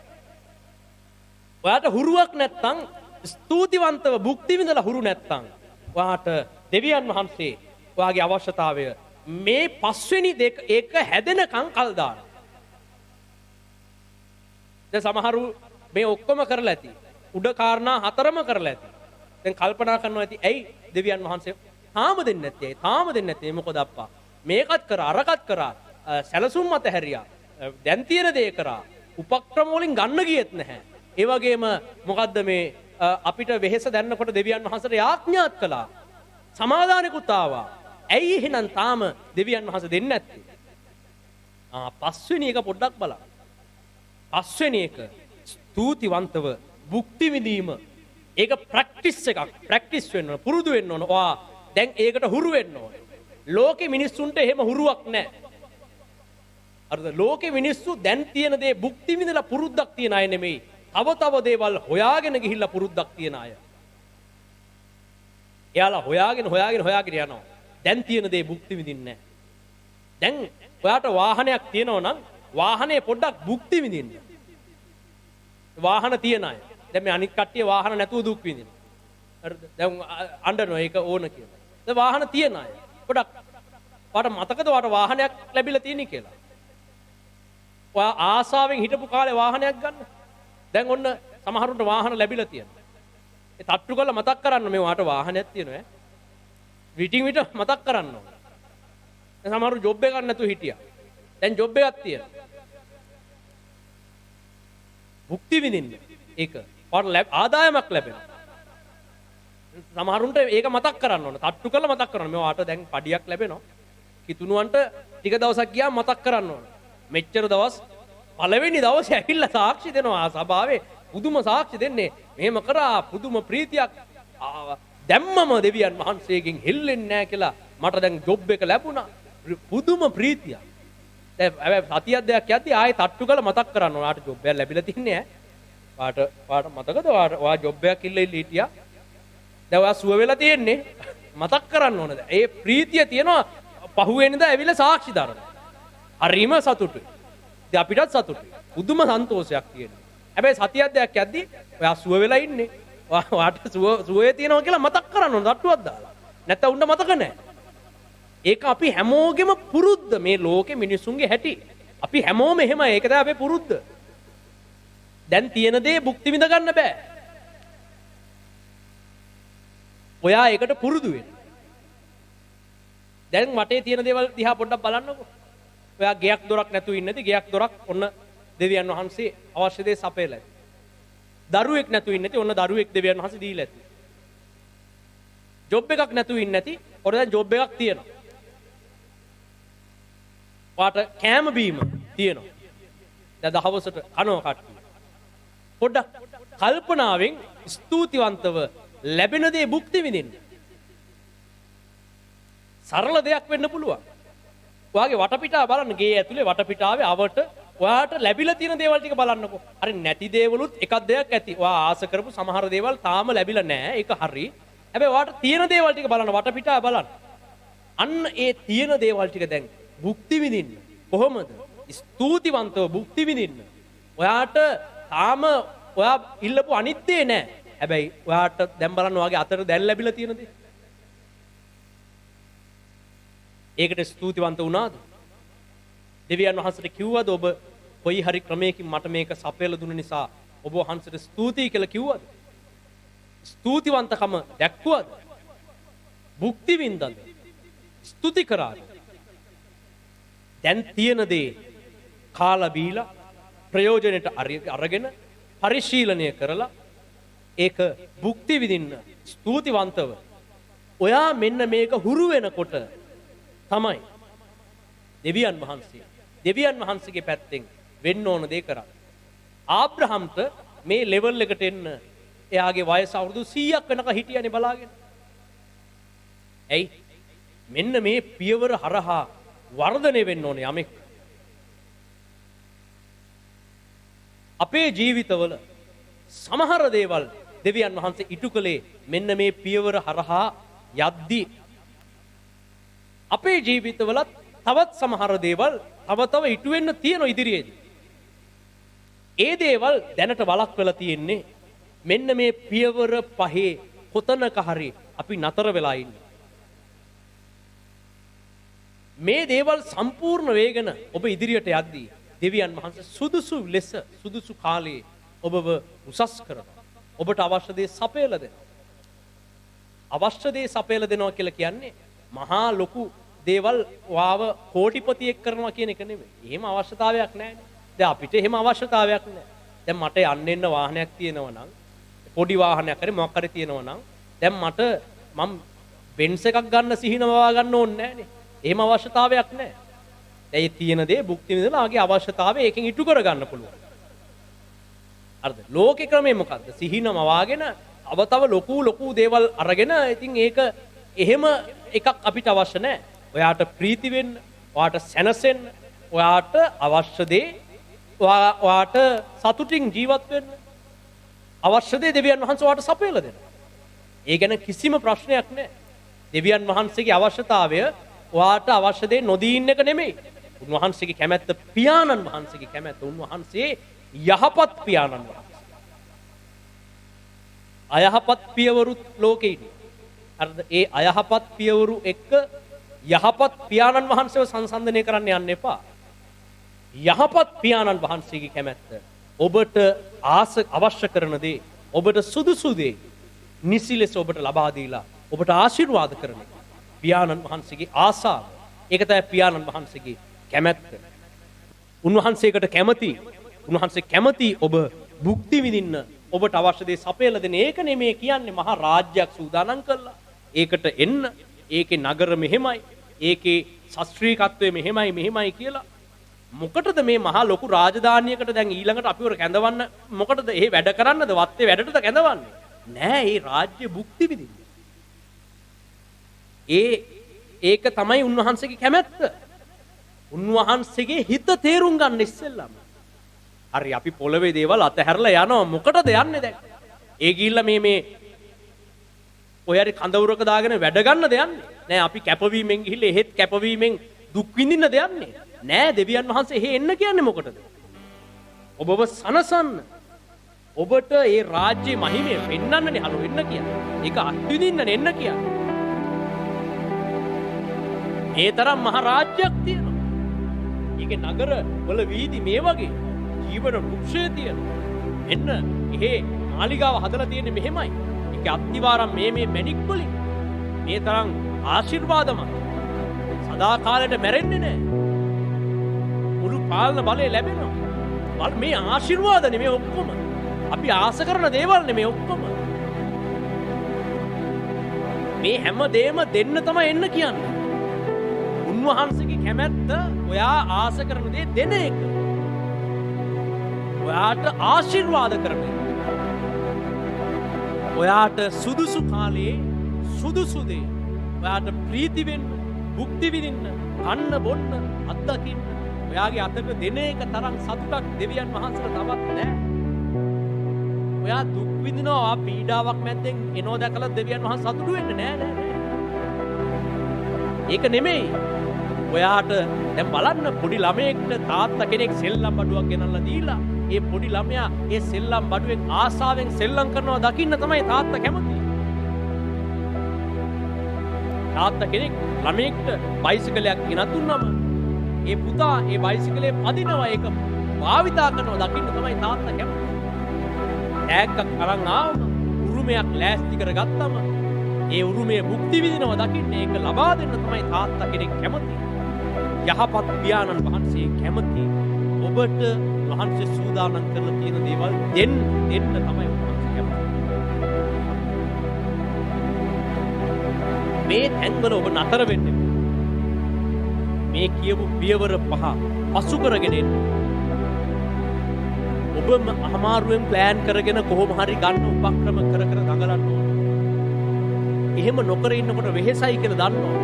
මේ වෙලාවේ දෙවියන් වහන්සේගේ පාමුලට ගිහින් වෙහෙස අමාරුව වාගේ ආසාව බලාපොරොත්තුව කිය උන්වහන්සේගේ පාමුල සවිමත් වෙන්න. එවිට කිසි නුවණකින් දැනගත නොහැකි සමාදානෙන් දෙවියන් වහන්සේ පුරවනවා. ඉන්පස්සේ දැන් ඊළඟට දෙවියන් වහන්සේ වාට අවශ්‍ය දේ දෙන්න යනවා. වායේ පියවර 4 පහු කරාම දෙන්න යනවා. හැබැයි තව එක පුහුණුවක් ඕන. දැන් ඒක දුන්නම ඔයා ඒක භුක්ති විඳින්න ස්තුතිවන්ත වෙන්න. ඒකත් එක්ක ජීවත් වෙනවාට පුරුද්දක් තියෙන්න. නැත්නම් ආයේ වෙන මොකක් හරි එකක් කියලා අඬන්න පටන් ගත්තොත් මොකද? ඒ නිසා පස්වන පියවරේ ඔබ භුක්ති විඳීම දෙවියන් වහන්සේ ඔබට උගන්වනවා. ඔබ ඒක ඉගෙන ගන්න. පුහුණු වෙන්න. දැන් ඔබගේ වටේ තියෙන දේවල් වලින් ඒක පුහුණු වෙන්න. වටේ මොනවද දෙවියන් වහන්සේ දැනට ඔබට දීලා තියෙන්නේ? අන්න ඒවයින් දැන් ප්‍රැක්ටිස් කරන්න. මේක තියෙනවා, මේක ලැබිලා තියෙනවා, කන්න බොන්න ලැබිලා තියෙනවා, ඉන්න තැනක් ලැබිලා තියෙනවා. දැන් භුක්ති විඳින්න. ඒක ප්‍රැක්ටිස් කරන්න. තියෙන දේ රස විඳින එක ප්‍රැක්ටිස් කරන්න. පුහුණු වෙන්න. ඒක පුහුණුවක්. ඒක පුහුණුවක් නැතුව ඔබට කරන්න බෑ. වෘද්ධට අපේ මනස යන්නේ අනාගතේ මොකක් හරි තියෙන එකක් රස විඳින්න. දැන් දීපු දේ රස විඳින්න. ඔබට නැඳුම් පැළඳුම් ඔබට ඉන්න හිටින්න දුන්න දේවල් කන්න බොන්න දීපු දේවල් ඔබ ඉල්ලපු දේවල් සමහර ඒවා දීලා නැද්ද? දීලා තියෙනවා. ඒව රස විඳින්න, භුක්ති විඳින්න ඉගෙන ගන්න. හලෙලූයා. එලෙස දෙවියන් වහන්සේගේ ආත්මයට ඉඩ දෙමින් ඉදිරියට ගමන් කරනවා. දෙවියන් වහන්සේ ඉදිරියට රැගෙන යනවා. දෙවියන් වහන්සේට අවශ්‍ය දේ සපයලා අපි දෙවියන් වහන්සේට ස්තුති කරමු. හලෙලූයා. ප්‍රශංසා ඔබට සියලු මහිමයත් ගෞරවයත් දැන් අපි ලබා දෙනවා. අද දවසේ ඔබ වහන්සේ ලබා දෙන අනිවිඩය ගැන අපි ඔබ වහන්සේට දැන් ස්තුතිවන්ත වෙනවා ස්වාමී. දෙවියන් වහන්සේ අපිට අද කතා කළා දුන්න මඟ පෙන්වීම ගැන අපි දැන් ස්තුතිවන්ත වෙමු. අද දවසේ වචනය ගැන අපි ස්තුතිවන්ත වෙමු. ඒ උදෙසා අපි මදහත්ව යාඥා කරමු. සියලු දෙනා දෙවියන් වහන්සේට ස්තුති කරන්න. දේව වචනය සඳහා ස්තුති කළ යාඥා කළ මේ දේව මෙහි අවසන් කරලා අපි යාඥා කරමු. ස්තුති වේවා දෙවියන් වහන්ස. ඔබට ප්‍රශංසා වේවා මා දෙවියන් වහන්ස. සර්ව බලධාරී සර්ව පරාක්‍රම මහෝත්තම දෙවි පියාණන් වහන්ස. ජීවමානකම දෙවි පියාණන් වහන්ස. ඔබ වහන්සේ දුන්නා වූ මේ අලංකාර දවස නිසා ඔබට ස්තුති කරනවා ස්වාමින් වහන්ස. හලෙලූයා. හලෙලුයා ඔබට ස්තුතියි උතුම් දෙවි ස්වාමින් වහන්සේ. ඊයේ රාත්‍රිය පටන් මගේ ස්වාමිනී මේ මොහොත දක්වා ඔබ වහන්සේ ස්වාමිනී අපිට මේ දවස निराහාරයෙන්ද ස්වාමින් වහන්සේ ආඥාවෙන්ද ඔබ වහන්සේගේ පාමුල රැඳිලා ඔබ වහන්සේගේම කරුණාව ඔබ වහන්සේගේම බලය ආශිර්වාදය ලබා ගන්න අපගේ ස්වාමිනී ජීවිතවල තියෙනා වූ සියලුම ස්වාමිනී පාපය සියලුම අපවිත්‍රකම් ඔබ අකමැති සියල්ල අපෙන් පහ කළ අපේ දුර්වලකමින් අපව නිදහස් කරලා ස්වාමින් වහන්සේ ඔබ වහන්සේගේ ස්වාමීනි ඒ දිව්‍යම වූ ආශිර්වාදය ලබා ගන්න මගේ ස්වාමින් වහන්සේ ලෝකේ තෘෂ්ණාවලින් ලෝකේ ආශාවලින් මිදිලා මගේ ස්වාමීනි ඔබ වහන්සේගෙන්ම පමණක් ඒ සියලු ආශිර්වාදයන් ලබා ගන්න ස්වාමින් වහන්සේ ඔබ වහන්සේ ස්වාමීනි ඒ ආත්මික තලවල බොහෝ රහස් අපට අද එලි දරව් කළා මගේ ස්වාමින් වහන්සේ ඒ සියලු ආශිර්වාදයන් ඔබ වහන්සේගෙන් පමණක් ලබාගෙන ඒ සියල්ල භුක්ති විඳින්න මගේ ස්වාමීනි ඔබ වහන්සේ අපිට පියවරෙන් පියවර වටහා දුන්නා ස්වාමීනි බොහෝසේ ඔබ වහන්සේ ස්වාමීනි අපිට ආශිර්වාද කරා මගේ ස්වාමීන් වහන්සේ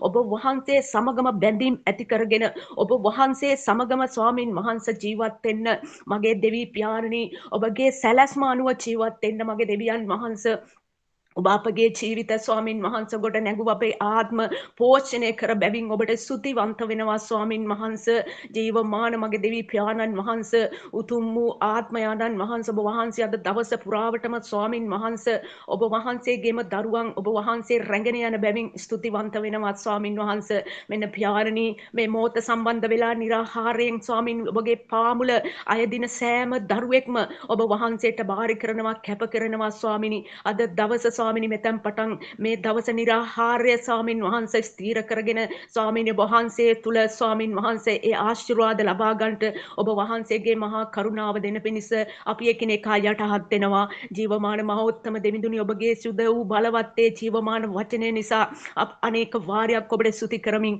අපි සියලු දෙනාම යටහත් වෙනවා පියාණනි අද දවස පුරාවටම සුද්ධාත්මයන්න් වහන්සේ ඔබගේ බලය ආශිර්වාදය ඒ සුද්ධාත්ම මඟ පෙන්වීම තුල අපව ගෙන යන්න කියලා ඔබගේ දෑතට අපි යටහත් වෙනවා ස්වාමිනී සියල්ල ඔබට බාර කරමින් අපි එකිනෙකාම යටහත් වෙනවා ජේසුස් ක්‍රිස්තුස් වහන්සේගේම අතිශුද්ධ වූ බලවත් වූ ප්‍රේමණීය නාමයෙනි ආමේන් ආමේන් ආමේන් නිරාහාර දේව මෙහෙය අවසන් කරනවා. කාට හරි මොන හරි දෙයක් දැනගන්න තියෙනවා නම් ඒ අයට නතර වෙලා කතා කරලා යන්න පුළුවන්. ඒකට යන්න පුළුවන් දේව මෙහෙය අවසන්.